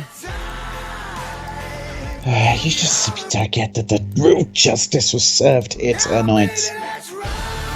I can't believe what just happened. That should have... The referee should still have a job, not fired. Well, that being said, though, referee Mike Mitchell fired. We're going to move on to women's tag team action. Yes. Celebratory drinks tonight. Oh, what do you got, bubbly? Oh, yes. You better be Judas Effect. Of course, it's a sponsor. Fine. I want to go, since it's Judas Effect, well, we are one of our leading sponsors here, our presenting sponsor. Whenever you feel like you're going to be doing bad things, better be drinking it with the Judas Effect. But coming out first, it is the sisters here, and well, coming out together for the first time, Eve Sparks and Rebecca Wicked. Can the first time together, we'll see. Can they become now the women's tag team champions? They've been on a hell of a run with victories recently since they started teaming up. We'll see if they can defeat Lethal Desire here tonight and claim the women's tag team titles. It could happen here indeed. As well, the sisters certainly look ready here tonight. Well, they certainly do. I just still can't believe that injustice we just saw. Injustice, you say? Injustice, yes. Justice has been served. Well, coming out next, they are our tag team champions, Lethal Desire. We'll see if Lethal Desire can keep the women's tag team titles. When it comes to tag team titles, we've seen the beginning matches showed the Prestige up to retain their tag team titles. So we'll see if Lethal Desire can retain their women's tag team titles in this one, or if we'll see new champions crowned in the sisters. You know, in fact, I think we've had a defense of every single title so far tonight. The United States stayed, KO stayed, tag titles stayed. Now we're in the women's tag team titles. But could this be the turn of the tide here? It could be a tide. We'll find out, but Lethal Desire, they have been ready, they've been preparing for this. And they have, well, no ways about to say that they believe that they will truly win, and they'll win in dominant fashion. As well, that's what they're going for, the Women's Tag Team Championship. I mean, this is going to be an absolute intense fight here. Women's Tag Team action. The sisters, Eve Sparks on the left, Rebecca Wicked on the right. They're going to be looking to try and pick up tag team gold. Well, they certainly will be. We will see if they'll be able to do it. Whether it'll be the champions, Lethal Desire retaining it tonight. It seems to be a bit of a tradition at the moment for Tonight Alive. Yeah, so far it's been a tradition to keep the titles here. Let's see if Lethal Desire can keep it rolling. I mean, if they can keep it rolling, maybe in our main event we can see the first ever defense of our Triple Crown Championship. We very well could. Wait, and you're saying can we keep it rolling? Yeah, keep it rolling. I was gonna say, are we secretly being hosted by No Biscuit? We could very well be. Well, we're gonna get this match underway. Nikita and Rebecca Wicked inside the ring. What a kick there into a big willpower face buster. But Rebecca Wicked fighting back, and oh, Huge what a Hurricane Rana there. huge Rebecca Wicked. And now, Saw they, and another Hurricane. you know, Jason, who you got going in this one? No, I believe Lethal Desire can retain it tonight. They can keep their women's tag team titles going into the next season. I think we'll see yet another retain here in this one. As now, okay, what should go for? A very interesting submission hold. Yeah, very interesting submission hold here, but Rebecca Wicked able to fight her way out of it. So there's him. Oh, Rebecca Wicked and Nikita have the same hair color. Oh, they do. They're both going silver. Yes. Well, we have a golden standard and these sparks on the outside, and some redstone from Brittany Blake. But for now, though, what is this double team move here? Oh, they leash dropped the insecurity, and now into Northern Light suplex with the bridging pin. 2? No. Can you imagine that was it? To be a shocker, certainly. But no, leave it so still loving this one. But oh no! Nikita catches these spots. Yeah, catches her here. Is now what is she going for? Oh, into the knee. Cover. Into the knee, now cover here. Easy kick out free swap, but now that was Nikita looking for. Looking to end things very quickly. Oh, here's cover. Cover. 1, 2, no. Again, it's too early to really think about the victory happening. But the kid still did the right thing and hook in the leg. And now it's going to bring Brittany Blake into the match. Yeah, bring Brittany Blake in now. Just stomping down onto E Sparks here. And now is Brittany looking to do. Dear jawbuster there. Jawbuster now. E Sparks trying to drop Brittany Blake, but snap my takedown there and a big kick into the back. Huge kick to the back is now big tag here. Now what is he looking to do? Oh, sorry, Rebecca Wicked was the one tagged in. It was an all big forearm strike to the face. Now huge forearm strike here, and now Rebecca Wicked showboating here as Brittany Blake on the outside. Rebecca Wicked chasing after her, but no. I think she wasn't showboating there. Maybe she could have continued sooner. She wouldn't have got reversed there. But into the steel steps. Goodness, into the steel steps. Remember, it's got much, champion's advantage. Lethal Desire could lose on a counter on disqualification and still keep the championships. Yeah, could very well indeed. Up to a 5 count here. Now what is she looking for here? 6 count. And again gets anyway on the outside. Victor Stone now getting the back inside the ring, and now she's looking to put this one away. Look at 2. Oh, the knee Pump into handle. the gut. Face buster. There's Cover. many matches with that. A cover hook and like. Oh, but you can Nikita see. has it distracted. Now cover. 2. No. And that distraction by Nikita, I think, is what saved the match for Lethal Desire. And now, big Hurricane Rana. Yeah, huge Hurricane Rana by Brittany Blake. Is now what she's looking to do. Big knee there.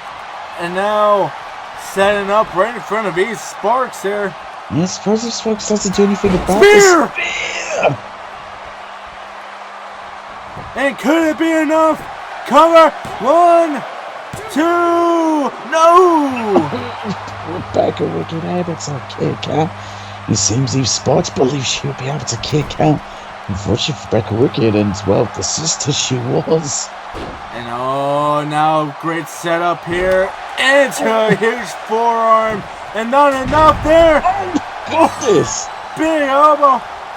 And now Eve gonna get tagged in. He's going to tag in, but gets caught into a tilt-well backbreaker. And now Nikita, cover. No.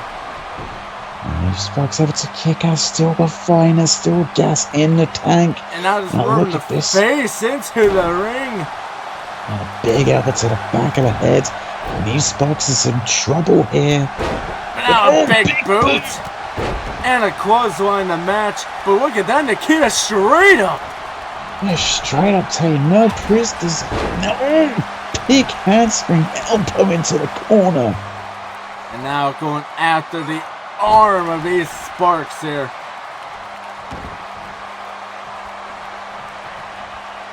And now went for a big punch, wasn't able to get it there. Big forearm strike. Now into the corner. What is she looking for here? Oh, it's one of her own. Yeah, anything you can do, I can do better. These Sparks, baby, putting this one away. She's in the right corner for it here. Pump handle. Face buster. It's a cover. No. The foot under the rope. Yeah, just about. Now could be the saving grace for Lethal Desire. I would say Victor Stone, he is great at seeing rope breaks.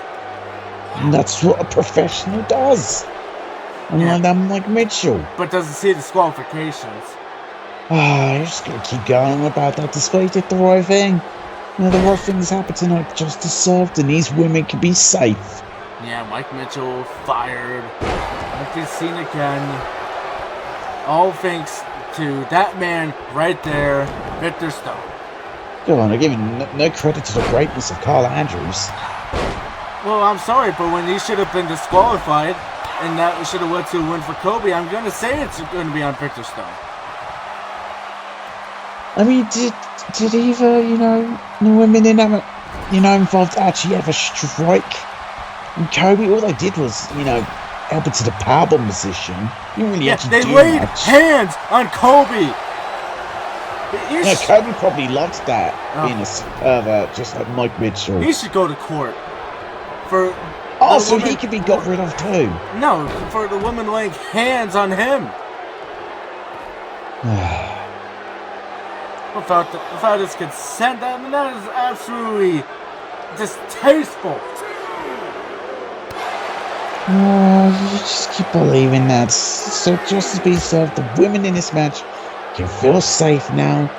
No, and they won't have a twisted pervert referee trying to inappropriately touch them. You better believe Jeff the Ref Sr. is going to be getting a call from me about Victor Stone. Jeff the Ref, I know his number. I'll send it over to you so you can just, block that number. No. What? Oh, facebuster here. Yeah, the face cover. We got the 1, champions. 2. No. Brittany Blake didn't break it up there, but Nikita able to break it up on her own. Yeah, she's able to kick out. We nearly had new champions there. And Nikita was strong enough to kick out, but look at this big clotheslines. Yeah, big drop kick. And now, what is E-Sparks looking for here? Oh, double on the oh no. Vertebreaker! Oh, God, Vertebreaker. But she doesn't think that's enough. And then Nikita able to get right back up into a jumping Hurricane Rana. Yeah, good lord, after Vertebreaker, you think it'd be it for Nikita, but she's not looking to end the fight. Yeah, she's looking to put this one away, but E-Sparks able to stop her. Take down here. And wait, a second one. Hits it. God. Both feet on the ropes there. Not going to be a great opportunity for a pin, and she saw that. And now handspring elbow there. Yeah, you see Nikita's in real trouble. And she's trying to get the tag, and it looks like E-Sparks is going to allow that. Yeah, she's going to allow it. That's a huge mistake on the part of E-Sparks. Yeah, here's drop kick to the face of E-Sparks. E-Sparks has been favoring her head. She could very well have an injury there. She needs to get Rebecca Wicked back into the match. She certainly doesn't. Oh, look at this, trying to injure the head. More big punches. Oh, now I think she's going to be favoring that head even more after Brittany Blake going for a drive-by here, jumping over Nikita. I don't know if she used Nikita for some leverage on that huge drive-by drop kick. She may but that very could well be have. a cover hook of the leg. Yeah, but Nikita nowhere to be seen. And there we see Rebecca Wicked breaking up the cover. What's Rebecca Wicked was thinking about doing more. And even Brittany Blake saying no, no, no. Yeah, saying don't even think about it. What was Brittany thinking of doing there? I don't know. Smash is not Extreme Rules. Swing right there. Don't she wanted to try and attack Rebecca Wicked and then for better of it? Yeah, but now... God! Huge headbutt there, yeah. A pop-up headbutt. And now German suplex. You can see Spots wanted to attack desperately, but Brittany Blake was having none of it. Oh, what is she looking for here? Swinging neck breaker. Cover. Could it be retained? No. And Akita did not get there. But now she's going to make Rebecca Wicked pay. Oh no, Hurricane Rana by Rebecca Wicked. Oh, huge Hurricane Rana. Now huge forearm strike here. Has her taken down. And now, what is she looking to do? Oh, but look at how Spots countering. Has her up. But And then Brittany Blake countering. What in the... Brittany Blake jumping over E-Sparks. Again, showing off that great athletic ability, but I don't know if that was really the right move. As well as that weird stance there, taken down. Is now, what is E-Sparks looking to do? Going for the cover. 1, 2. No, only a 1 count there. Just a 1 count. No, but a stiff kick into her back. Oh, but Brittany Blake, big European uppercuts. And now a big forearm strike here. Big kicks. And in her again. And now cover. The cover over the leg. 1, 2, 3. And the sisters gain the tag team championship. And the sisters are the new Ring of Pro Wrestling Women's Tag Team Champions. And well, Leaf of Desire have been dethroned, and it's the first title change of the night. Yeah, first title of the change of the night. Could it be the only one? But for now, sisters pick up the victory, taking out Lethal Desire. Yeah, they tear out, and it's a big moment of success for the sisters. They go to the next season as the Women's Tag Team Champions. Yeah, big win for eSports and Rebecca Wicked. Huge win for the sisters, but we're going to be moving on to last man standing. Zach Stunning, Danny 6. This is going to be one heck of a grudge match here tonight. Oh, it certainly is a real grudge match. Yes, yeah, what a match this is going to be. It's last man standing. Loser leaves match. Whoever loses this match must leave Ring the Pro Wrestling. As well, coming out first, it is Zach Stunning. And Zach Stunning, well, we'll see. Could it be Zach Stunning? Could be leaving Ring the Pro Wrestling, or is he going to force Essex to leave? What a match you've had. Well, we having ahead of us. Well, Zach 6 have been in each other's throats.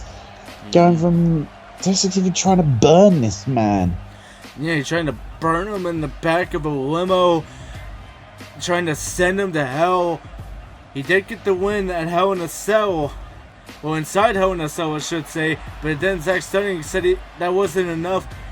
He wasn't even doing the Devil's Playground. But here, it's even playing field. Is Zach Stunning going to pick up the victory? Career versus career. Who is leaving? Who is staying? That is what is on the minds of everyone. What is going to happen in this one? Because we just await the opponent of Zach Stunning. And it's coming out next.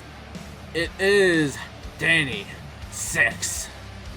And he's gonna ring the person of Zach Stunning. He's gonna stand over his corpse as he takes his soul. And the one is what sends him straight back to hell.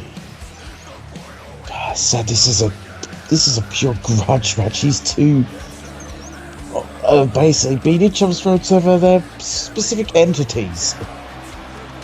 Yeah, I mean, Danny Six, leader of Hell, and whoa, look at this great attire here. We really bring out this inner carnage here tonight. I was talking about sad how we're Carnage, but does it look like he's letting Carnage take the full reign here tonight? And giving up his body for this battle with Zack Stunning. And he could very well be indeed, of course. We haven't really talked about it that much, but of course he's always talked about saying this is us controlling. But right now, it may very well just be Carnage controlling here tonight, controlling Danny Six. Well, if it is controlling Danny Six here tonight, I fear what's gonna happen to Zack Stunning. I also fear that. I mean, I don't really essentially agree with what Zack Stunning says about, calling everyone citizens what to try and control them, but there's a kind of level of craziness to the level of kidnapping Zack Stunning, trying to burn him. I mean, the lengths that these two have gone against each other has been absolutely insane. But now we're gonna see it all collide once and for all. Jason, who do you got in this one? No. In their 1-for-1 against each other. In this one, I'm gonna go for Tay Six. I mean, that side we're seeing of his, this look of his is something else. I don't know if Zack Stunning can compete with it in this matchup. Yeah, I mean, he said he's gonna get rid of all the sinners here, and let's see if he can get rid of, well, I would say the biggest sinner of them all here in Ring of Pro Wrestling, Danny Six. He says the leader of Hell. And I don't think there's any bigger sinner than that. Yeah, I don't think so either. The guy that basically invented sin and was, well, cast out of heaven for it. Yeah, cast out of heaven, I mean. But to be fair, though, in the eyes of Zack Stunning, everybody is a sinner, except for him, of course.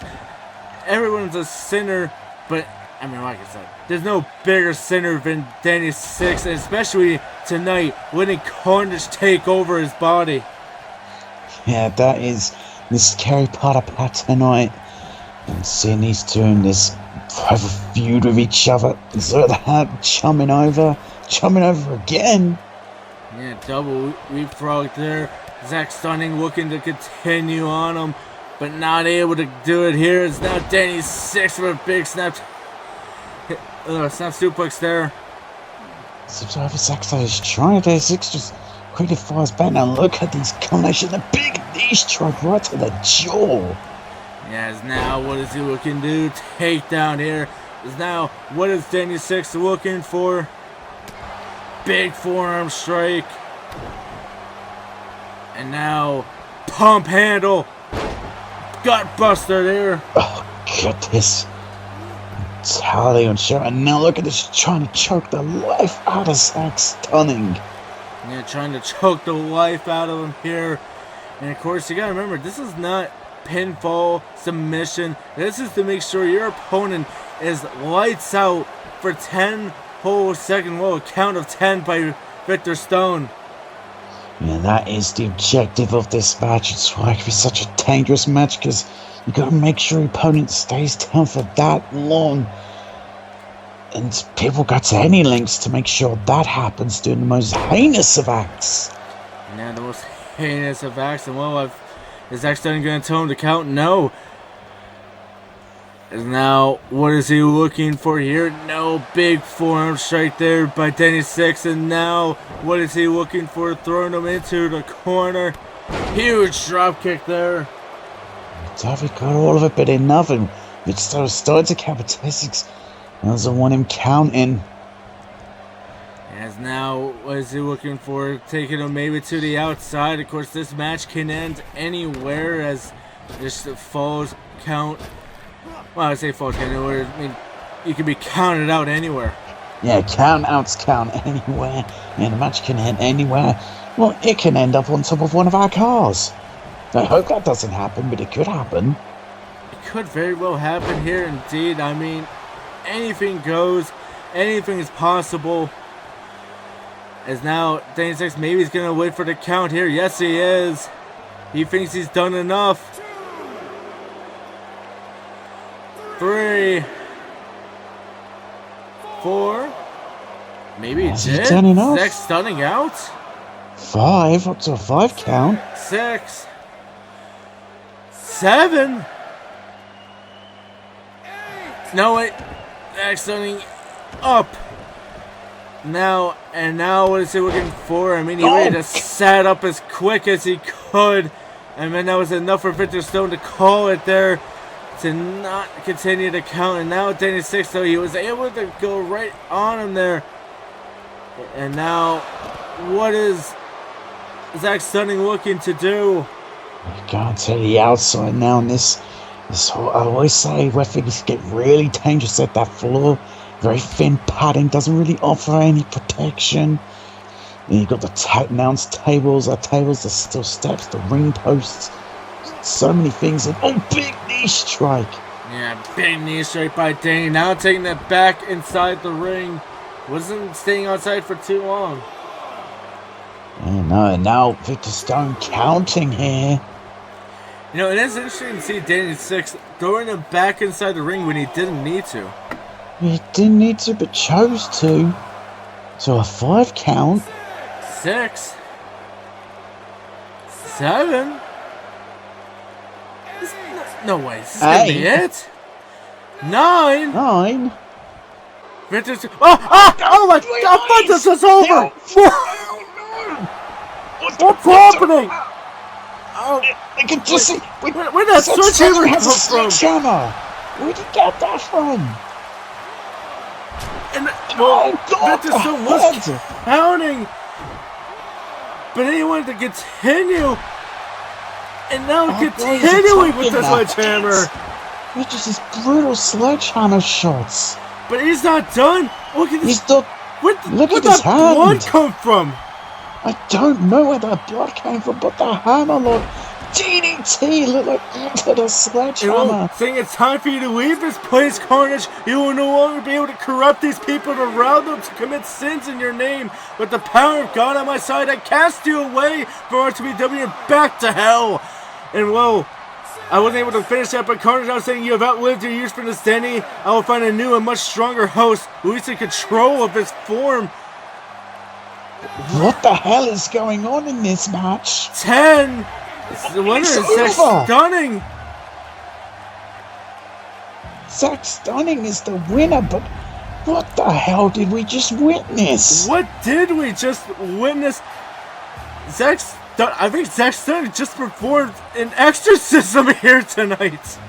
I think he did. I mean, from what that former guy said, is Tenzing's now been freed of him?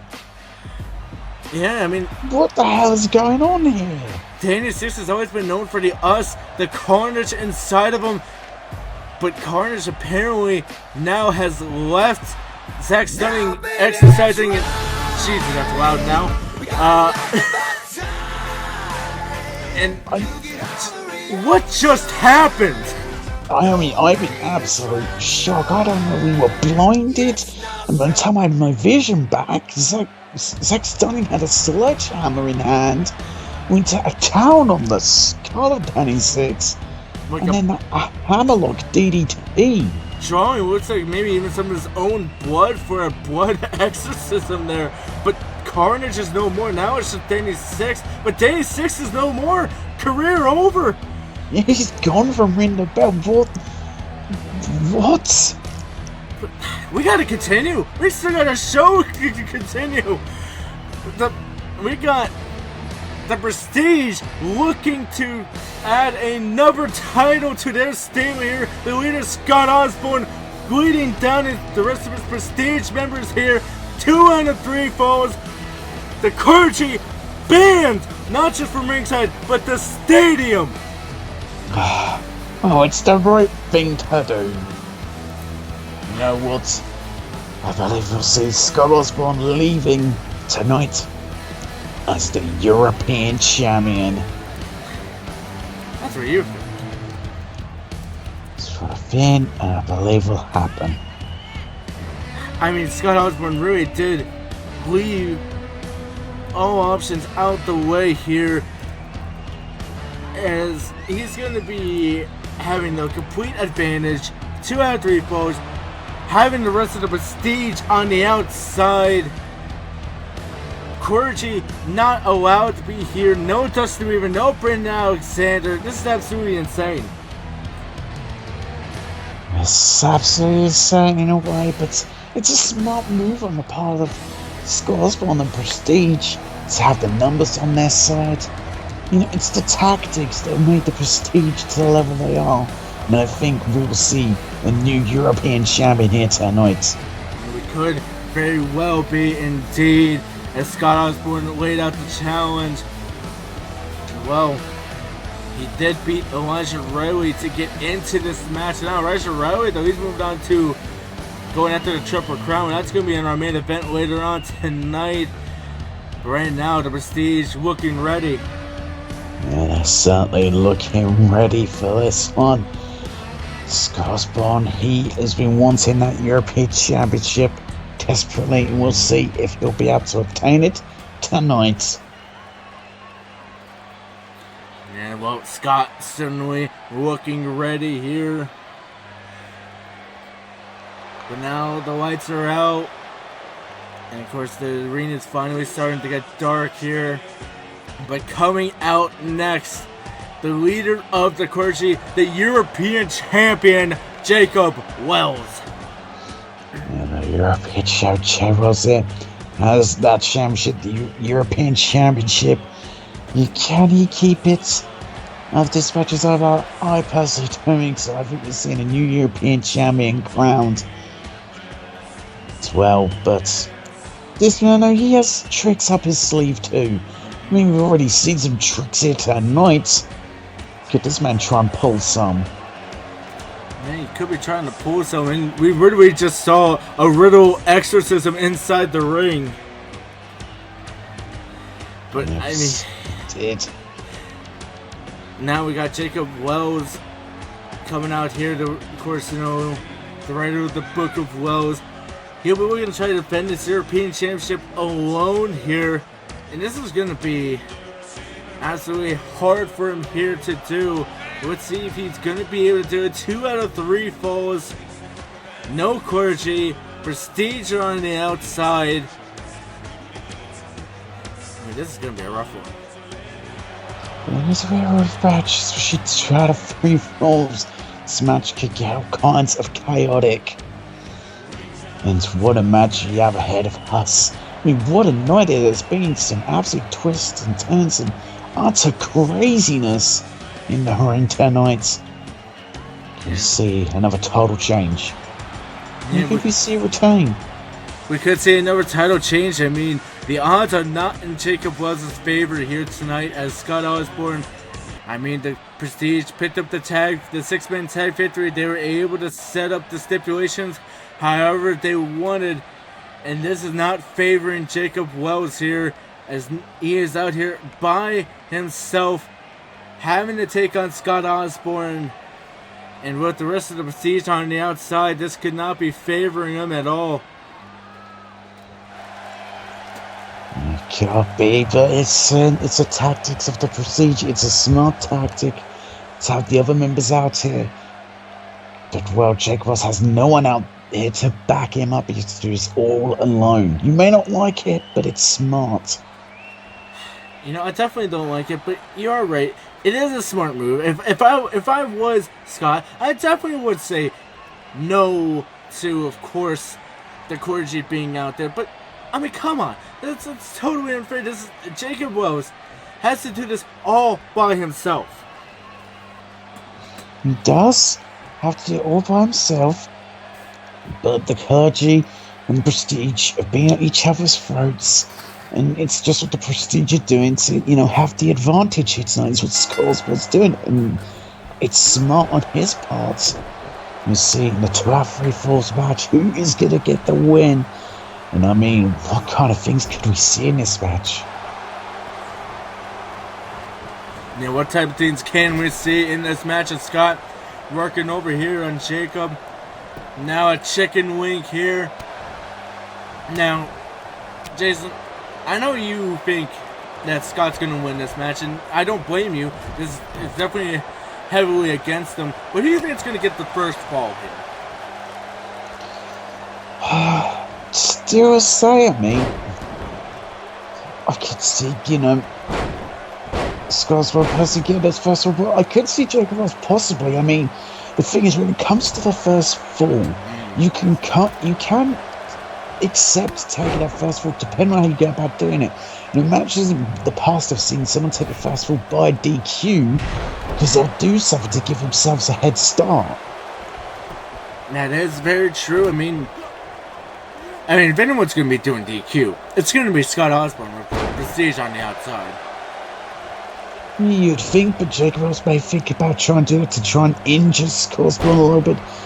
Grab a chance, smack him around the head. That's going to cause some serious damage. Just don't know, but right now, it looks to be a clean fight between these two. Yeah, now big elbow strike there. Now what is he looking to do? Big punch and an attack in the back. So this big punches just get into the back with everything ends.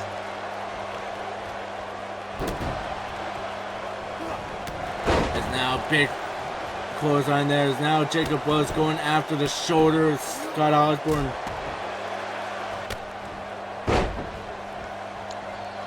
Scott Osborne has him and falls with a big elbow drop. You see the Prestige on the outside, like what they're seeing. I mean, so we've seen this Prestige. That's all cover, no hook of the leg though. We've seen the Prestige early in the night. Now retain their tag team titles. We see ultimate success with Scott Osborne pick up the European Championship. Yeah, we could indeed. Is now big clothesline there. So now taking him down, but big takedown there by Scott Osborne. Big takedown, and now wrenching at the hamstring of Jacob Wells to try and take him out, weaken that leg. And that's smart for, pinfalls. What also we could see is if someone looks in a submission, the other person could tap out instantly to preserve themselves. Yeah, but would that be smart to give up the first fall, though? It is. It's a risky move to give up a first fall, but sometimes that's the thing about a 2 out of 3 falls match. It's all about the tactics. It's all about thinking ahead. So if you get caught in a submission and we haven't had a first fall, you might think about tapping out immediately. So, as I said, you don't risk, an injury. Yeah, you don't want to risk an injury at all. I mean, if you get injured before even the first pinfall happens, now Jacob Wells taking him out there. It could really spell the end for the rest of the match. The next 2 falls could happen immediately. Well, curtain now, but these two be back and forth. Look at this. Oh, and a big round house kick right to the chest, though. Yeah, it's now Scott going for the cover. This is going to be it. 1, 2. No, only a 1 count there. Yeah, just a 1 count. Not enough yet to put away Jacob Wells. So, very what Jacob Wells does, but he's a tough individual. There's no denying that. But Scott Osborne looking to shoot for the first fall here. Has him up. And brings him down. But no, the hand was under the rope. A mistake down a part of Scott Osborne. And now big drop kick there is now what is Jacob Wells looking to do? What is he planning? But Scott Osborne tagging down and struck the arm into the mat, and now it's looking for some high fly. Not something we really see that often from the likes of Scott Osborne and the other members of Prestige. But Cooney's a big punch right to the temple there. Yeah, is now attacking the arm here of Jacob Wells. And now trying to choke the life out of him here. Trying to chill life out. And now, oh, speaking of submission holds, he's got it locked in here. What is Jacob Wells going to do? He's caught here in a precarious position, but he's holding on. He does not want to tap out. And he escapes the hold. And now, Jacob Wells, what is he looking to do? He's trying to take him into the ropes there, but not able to take him out. Now what is Jacob Wells looking to do? A side slam there. You know, Jacob Wells got the match back in his favour, but Scott Oswald quick to fire back and tried for a cut, but Jacob Wells seen it coming. But oh, nasty gut punch there. Is now attacking the arm of Jacob Wells here. Now, like you said here, 2 out of 3 falls. It really is going to be all about who's the better strategist here. I mean, Jacob Wells, I know he's been able to really bring up great strategies, but if anything, Prestige are all about strategy. Aren't they certainly all about strategies? Look at this. Oh no, maybe I'm a little mistaken about Scottsville not hooking a leg there. Say all about the strategy there, but I felt a little bit short on the idea of strategy. You can see now has the arm knocked into a back suplex, trying to damage the arm. Now has him up. What is he looking to do? Taking him out. Now against the ropes here. Not able to get him. Now catch him here. Big punch. Big punch there, but in Scottsville now as he gets to Corey, I mean, he has a right to feel, you know, confident himself with the fact he has his other Prestige friends happy, but oh no, Gerard's here. Oh god, style pole driver.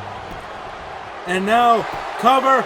1, 2, 3. Oh. Jacob picks up the first fall. So it does, and that is huge for Jacob. Let's pick up the first fall. Now Scotsman has to play catch up.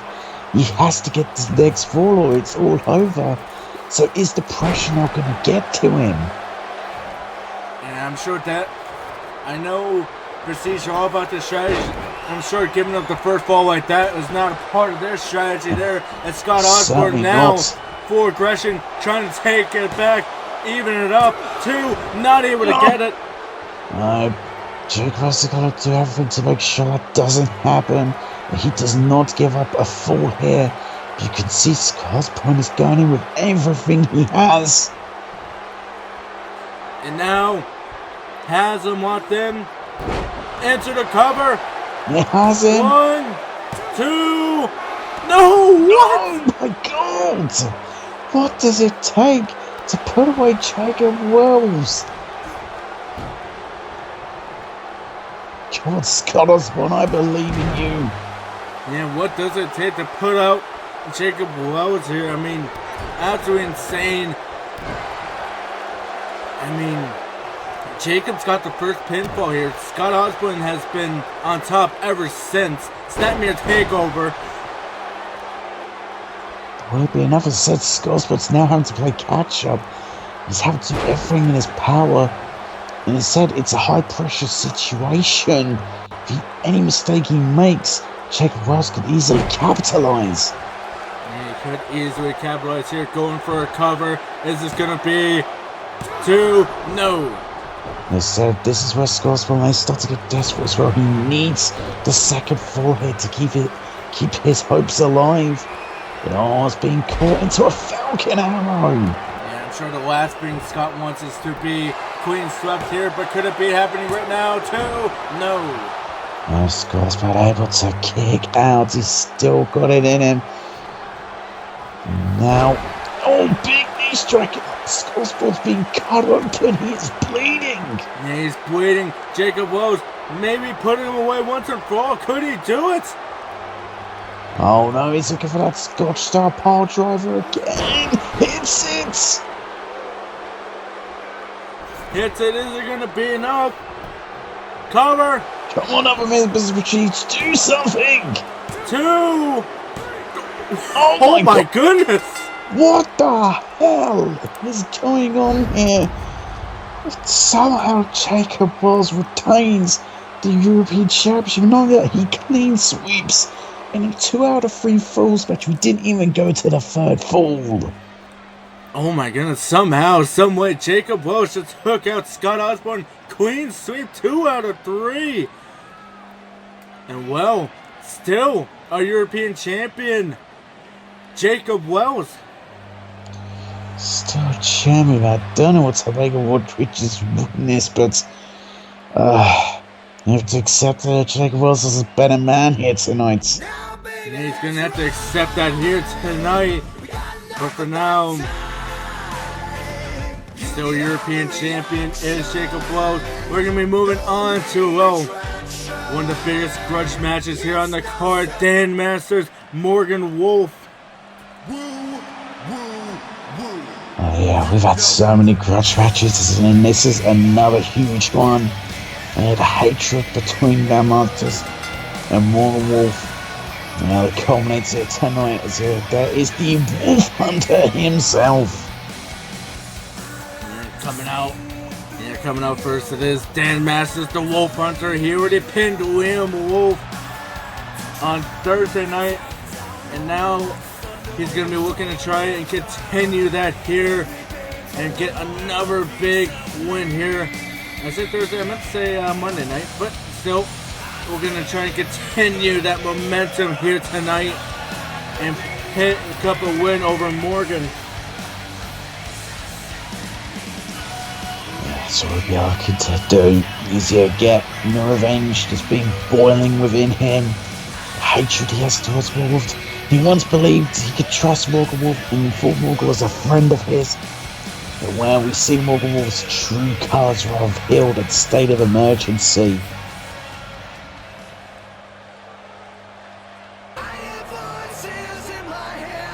Well, coming out next, it is Morgan Wolf. Yes, and Morgan Wolf will show his true colours state of emergency. Dan Masters had just won the United States Championship. Morgan Wolf came out. I was there with him. It's congratulating time. And he said, well, that his true brother would win United States Champion, but it was all to be revealed. It was Liam Wolf cashing in his lethal lottery contract and taking that championship away from Dan Masters. Yeah, I mean, Morgan Wolf, we saw, of course, like you said, that night, Dan Masters was going for the United States Championship, getting that opportunity after beating Morgan Wolf himself, actually, to get into that match. And now here he is, going against him again now. Before they were brothers, now they're bitter enemies. I mean, he did say his brother was going to win, Dan, thinking it was about him. But little did he know, it was, of course, about his biological brother, William Wolf. And now it all comes to a head in this one. An extreme rules matchup between two people who just see red when they look at each other, just want to brutalize each other. And can Dan complete, well, his wolf hunting escapade he's on? He succeeded with Liam Wolf. Now he wants to add Morgan Wolf to the list. He's going to be trying to add him to the list. I mean, when these guys first came together as a team, we said it, they hated each other, but they had to team for the Joker's Wild. Everyone thought they were going to be out in the first round, but no, they went through the first round, Dan Masters picking up the pin. Next round, Dan Masters picking up the pin, and then of course in the finals, we saw Morgan Wolf pick up the pin, and they became our first ever tag team champions. And then after they lost them, everyone thought they were just going to immediately separate. But they stayed together. They had some help from a doctor to try and mend their ways. And then it worked for a while. We thought it was going to be working forever. But then, as Dan got the United States title, Morgan, it seems he got jealous of Dan. Attacked him, allowed Liam Wolf to cash in, lead the lottery, become the United States champion, all for it all just to crumble the next day, and as Roy Pierce became the United States champion. That's certainly true. Yeah, could have put it better myself. He said, I mean, yeah, that jealousy stems from there were some people that saying that Tamaulipas was the better member of British invasion. He was the more successful one. Carrying the power to be able to attack each other also, Morgan, but then having single success with the United States Championship. I mean, And in fact, he had a victory over Morgan Wolf. yeah, he had a victory over Morgan Wolf. I mean, it was just absolutely insane. Dan Master, I mean, before he became, by the name of British Invasion, Dan was trying to call him Team Dan because he was picking up all the pinfall victories. But then you also got to remember, who was it that lost every single time they lost the belts? It was Morgan Wolf. So usually tapping out or just losing by pinfall. It was Morgan Wolf who lost it every single time. And that is very true. And I mean, that's where that jealousy and hatred stems from as well. Is that when it came to losses for British invasion, it was Morgan. It was on Morgan Wolf with those losses. And now this is where it's come to, these two's hatred towards each other. I mean, Dan made the foolish decision to trust Morgan Wolf. I mean, known Morgan Wolf for the years I have, you can't trust him for a second. Oh no. Oh my goodness! There's that hatred. Throwing him into the ring post as if he weighed like nothing. And now trying to continue. I mean, we all know Morgan Wolf. You can never trust a wolf. Oliver Bisping, a former companion of Dan Master's, even told him, don't trust Morgan. And then, as soon as he won his guard down, as soon as he won a championship, he celebrated with him. That's when he turned. That's when he brought out his real brother, Liam, to take out Dan Masters. So did us now. Look at this. Got a last chance here, locked in. Taz, this is a real trouble. He's got to find an escape to this. And he manages to. And I just got a note here. Something else that actually happened on our partner show, BPW.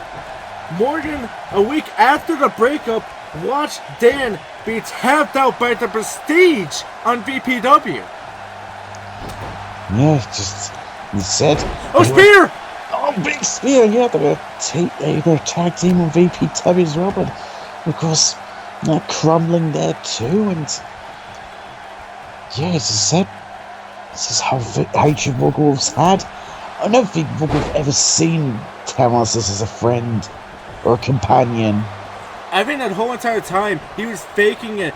We saw Dan. Dan was actually excited to be friends with Morgan. They were doing success together. He was... Wait, cover? 2. Dan, I think, was the only one foolish enough to see that they were a team. Everyone even around them, I think, knew that Morgan was going to turn eventually. But when he never turned, I think everyone was starting to turn, saying, maybe Morgan changed.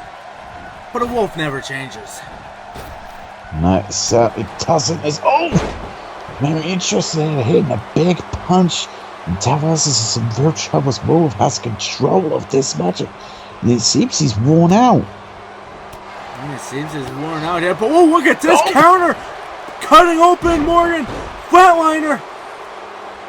Kind of Morgan, and it could be bad for look at the blood getting in your eyes will impair your vision. We don't need any more impaired vision, please. Jeez, we've already seen that twice here tonight. I'm surprised I can still see. And now we're getting a ladder. As I said, these two are willing to put each other through anything. They're just a pure hatred. But now has Dan up. Oh no. Using the ladder against them. Onto the ladder. And now what is he looking to do? As Dan's slow to get up after that huge shot onto the ladder. And again onto the ladder. Morgan trying to kill Dan Masters here tonight with the ladder that he brought out. Yeah. And went for the Superman punch. Was able to get a huge clothesline there. A huge clothesline. Now look at the choking the life out of Morgan Wolf. There is that hatred we've been talking about.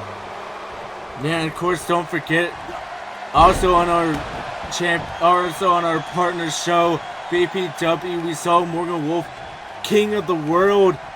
Now he's looking to try and take out Dan. That Crimson Mass flowing too. No. Just flowing on the face of Morgan. If this continues, we could see Morgan Wolf just pass out from blood loss. We really could. This Temos is Spear! Using his own move against him. Cover! 1, 2, 3! Oh my god! And once again, Temos does it. Defeats Morgan Wolf. Dan Masters picking up the win over Morgan Wolf. The Wolf Hunter has completed his task. And well, no more wolves to hunt. Let's see what's going to happen with him next season. But for now, Dan Masters picking up the big victory, using Morgan's own move against him with the huge spear. Tamos just picks up the victory, picks up the revenge he so much wanted over Morgan Wolf. And I think does truly prove he's the better man. And well, we're going to be moving on to our co-main event here tonight. The women's title is going to be on the line. Alex Klein, Aaron, the new Louise Bates, and Amber Baker. Yes, well, what an interesting match this to be. Amber Baker's one of those people take on all challenges. She certainly wasn't expecting this challenge she has here tonight. Yeah, Serena wasn't expecting when she saw the number one contendership match on Thursday, Alex Klein and Aaron. She was expecting to go against one of them one-on-one. Then Louise Bates interrupted, attacking both competitors, and then Gary Vee came out and announced that it would be a fatal four-way. Alex Klein, Aaron, Louise Bates, and Amber Baker. This is going to be a huge match here tonight.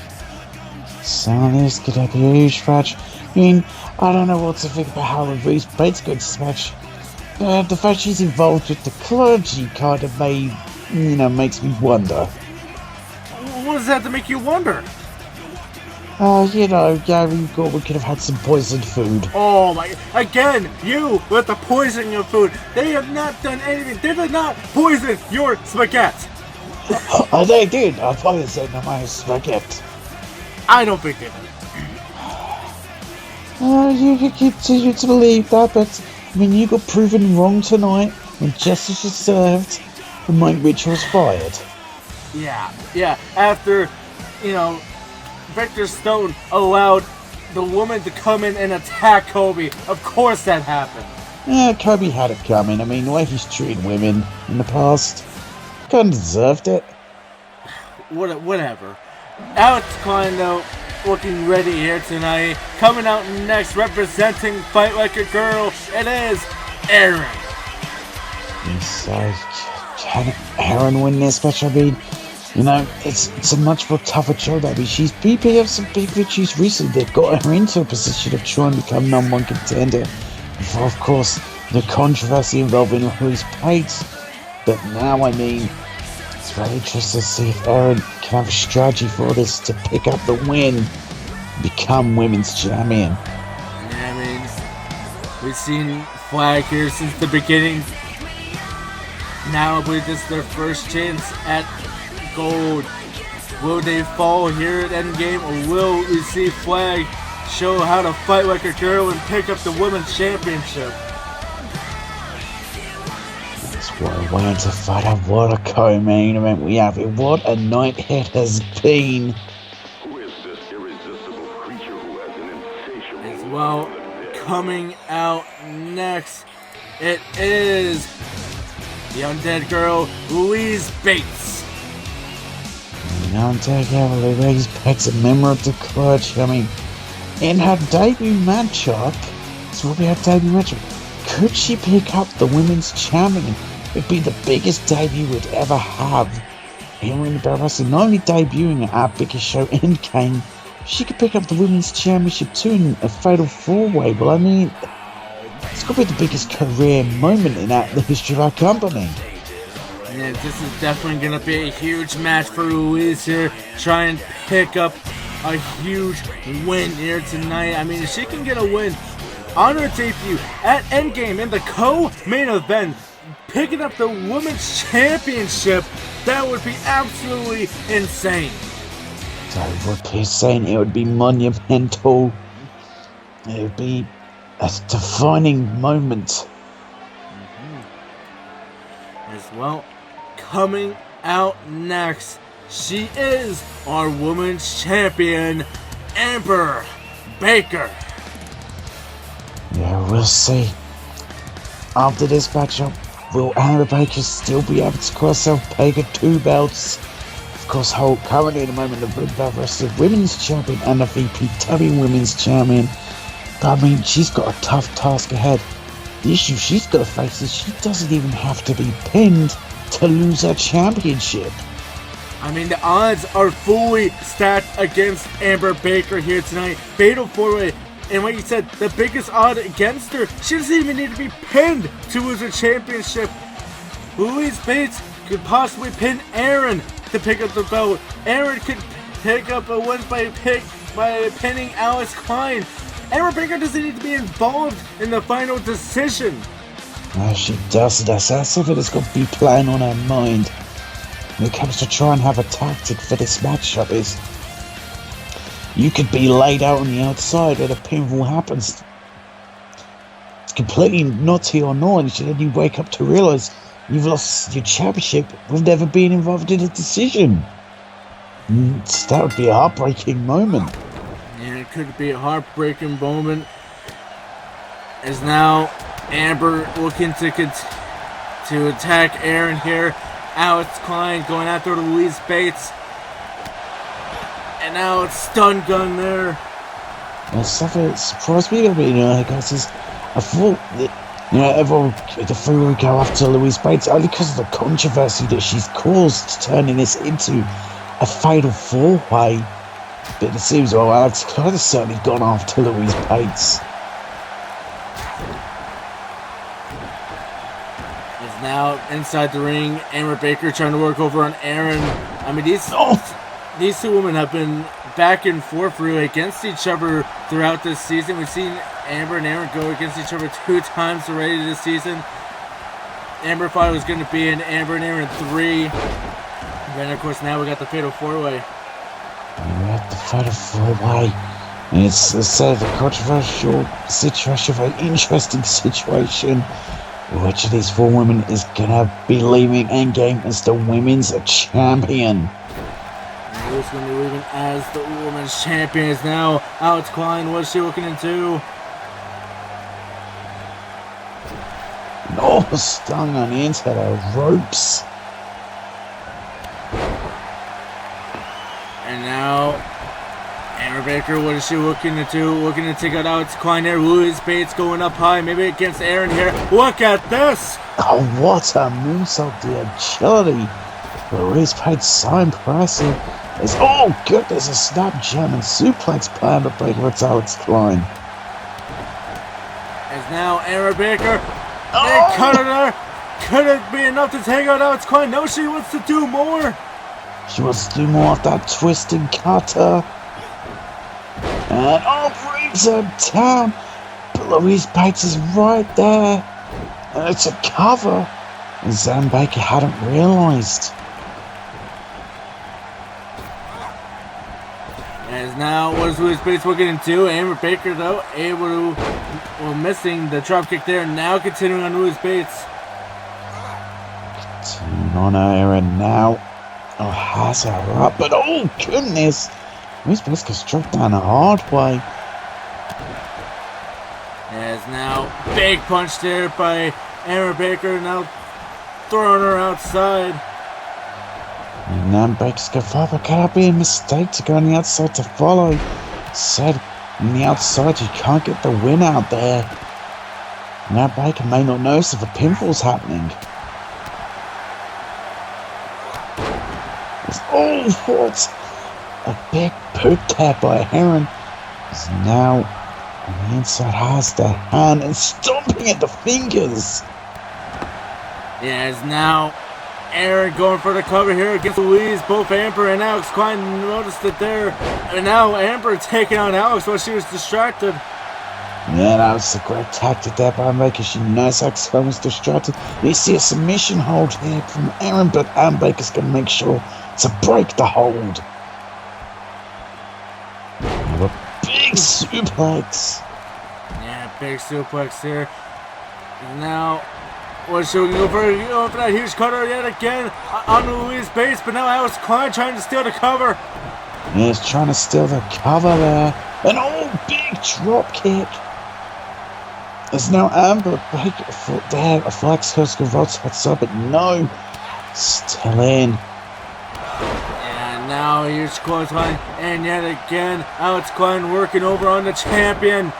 Big super kick. Louise Bates yelling Aaron to come at her, and then she goes into a big belly-to-belly suplex.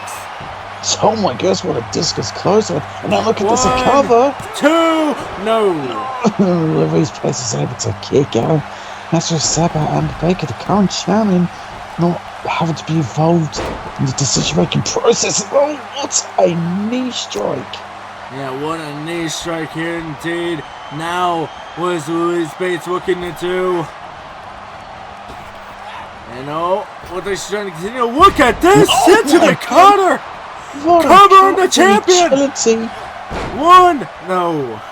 Aaron was right there to stop that cover, to keep her title hopes alive. And big suplex there by Aaron.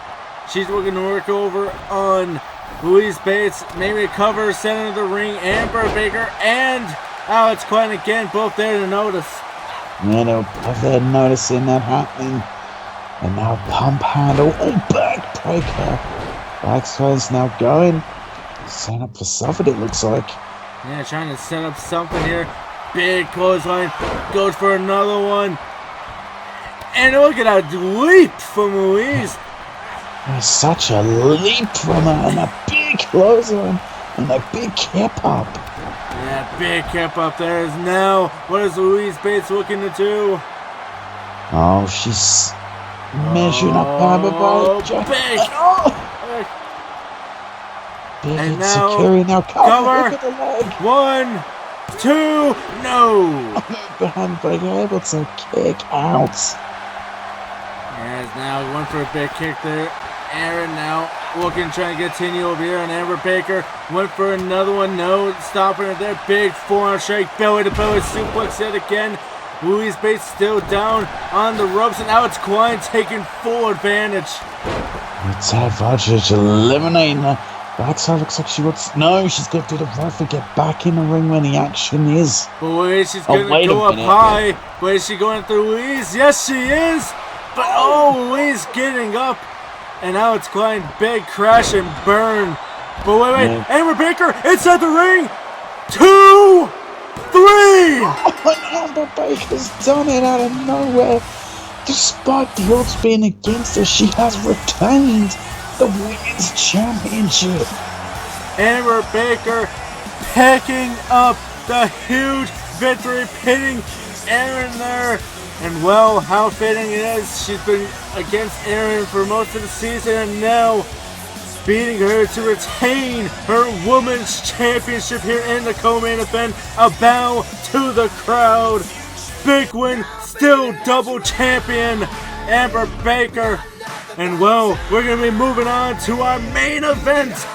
As the Triple Crown Championship will be defended. Elijah Riley will be looking to dethrone Alexander Vachon. Yes, well, what a match. This is going to be the huge main event for tonight. Because Elijah Riley and Alexander Vachon have history of each other. They both have a pinfall victory over each other. So the third matchup here, really the deciding one. Yeah, really the deciding one here tonight as well. No better place to have your third match here. As coming out first, he is the challenger leading the Riley movement. It is Elijah Riley. And we'll see. And a dad.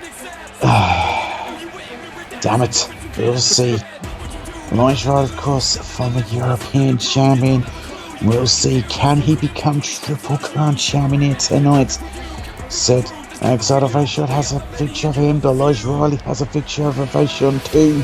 They're one-on-one, they're one-for-one against each other. So we'll see here tonight in the main event of Endgame, who truly is the better man and leaves tonight as Triple Crown champion. Who is going to be leaving Triple Crown champion? The first time Alexander Vachon and Elijah Riley met, it was at Civil War. Riley was the European champion. Vachon was the United States champion, proving who was the better middle champion. And well, Vachon walked away the winner that time. They met again. Elijah Riley and Vachon met as Vachon was trying to go on to a run for the Triple Crown Championship. Then Sergio Potier's music played, interrupting, and then that allowed Elijah Riley to pick up the victory. But now, here we are tonight, main event of Endgame. It is coming out next, our Triple Crown champion, Alexander Vachon. The Triple Crown champion. We'll see if he can lift what I like to call the Triple Crown curse. Of course, we know that anyone who's won that championship in their first defense has been unable to retain it. Does Alexander Vachon here tonight end that curse and leave Endgame still Triple Crown champion? Or do we see a new champion crown in Elijah Riley? So what a huge main event we have ahead of us. If there's any man I believe that could defend this belt, it is this man right here, Alexander Vachon. He has been absolutely dominant this season. He's only had very minimal losses. One to Notorious GB3 in a knockout match with the help of interference. One to Elijah Riley, again, minor, but still interference. This man has been almost unstoppable. Let's see what Elijah Riley has planned here tonight to take on Vachon and, well, stop him on his first defense here in the main event of Endgame. Let's see what he tells what his game plan is, as that's what it's all about. The main prize here in Ring of Honor, the Triple Crown Championship. We'll see. Can that man, the challenger Elijah Riley, take it away? Leave Endgame, the biggest show we have, on a real high note. Is this going to end in a high note? Is this going to end with the Riley movement going wild here? Or is it going to end with this man, the absolute dominant Alexander Vachon, picking up the victory? Does this man continue his reign? He said it seems the only time he's ever lost, when it comes to singles matches, is when he's been distracted. So he's got to make sure he doesn't get distracted by anything tonight.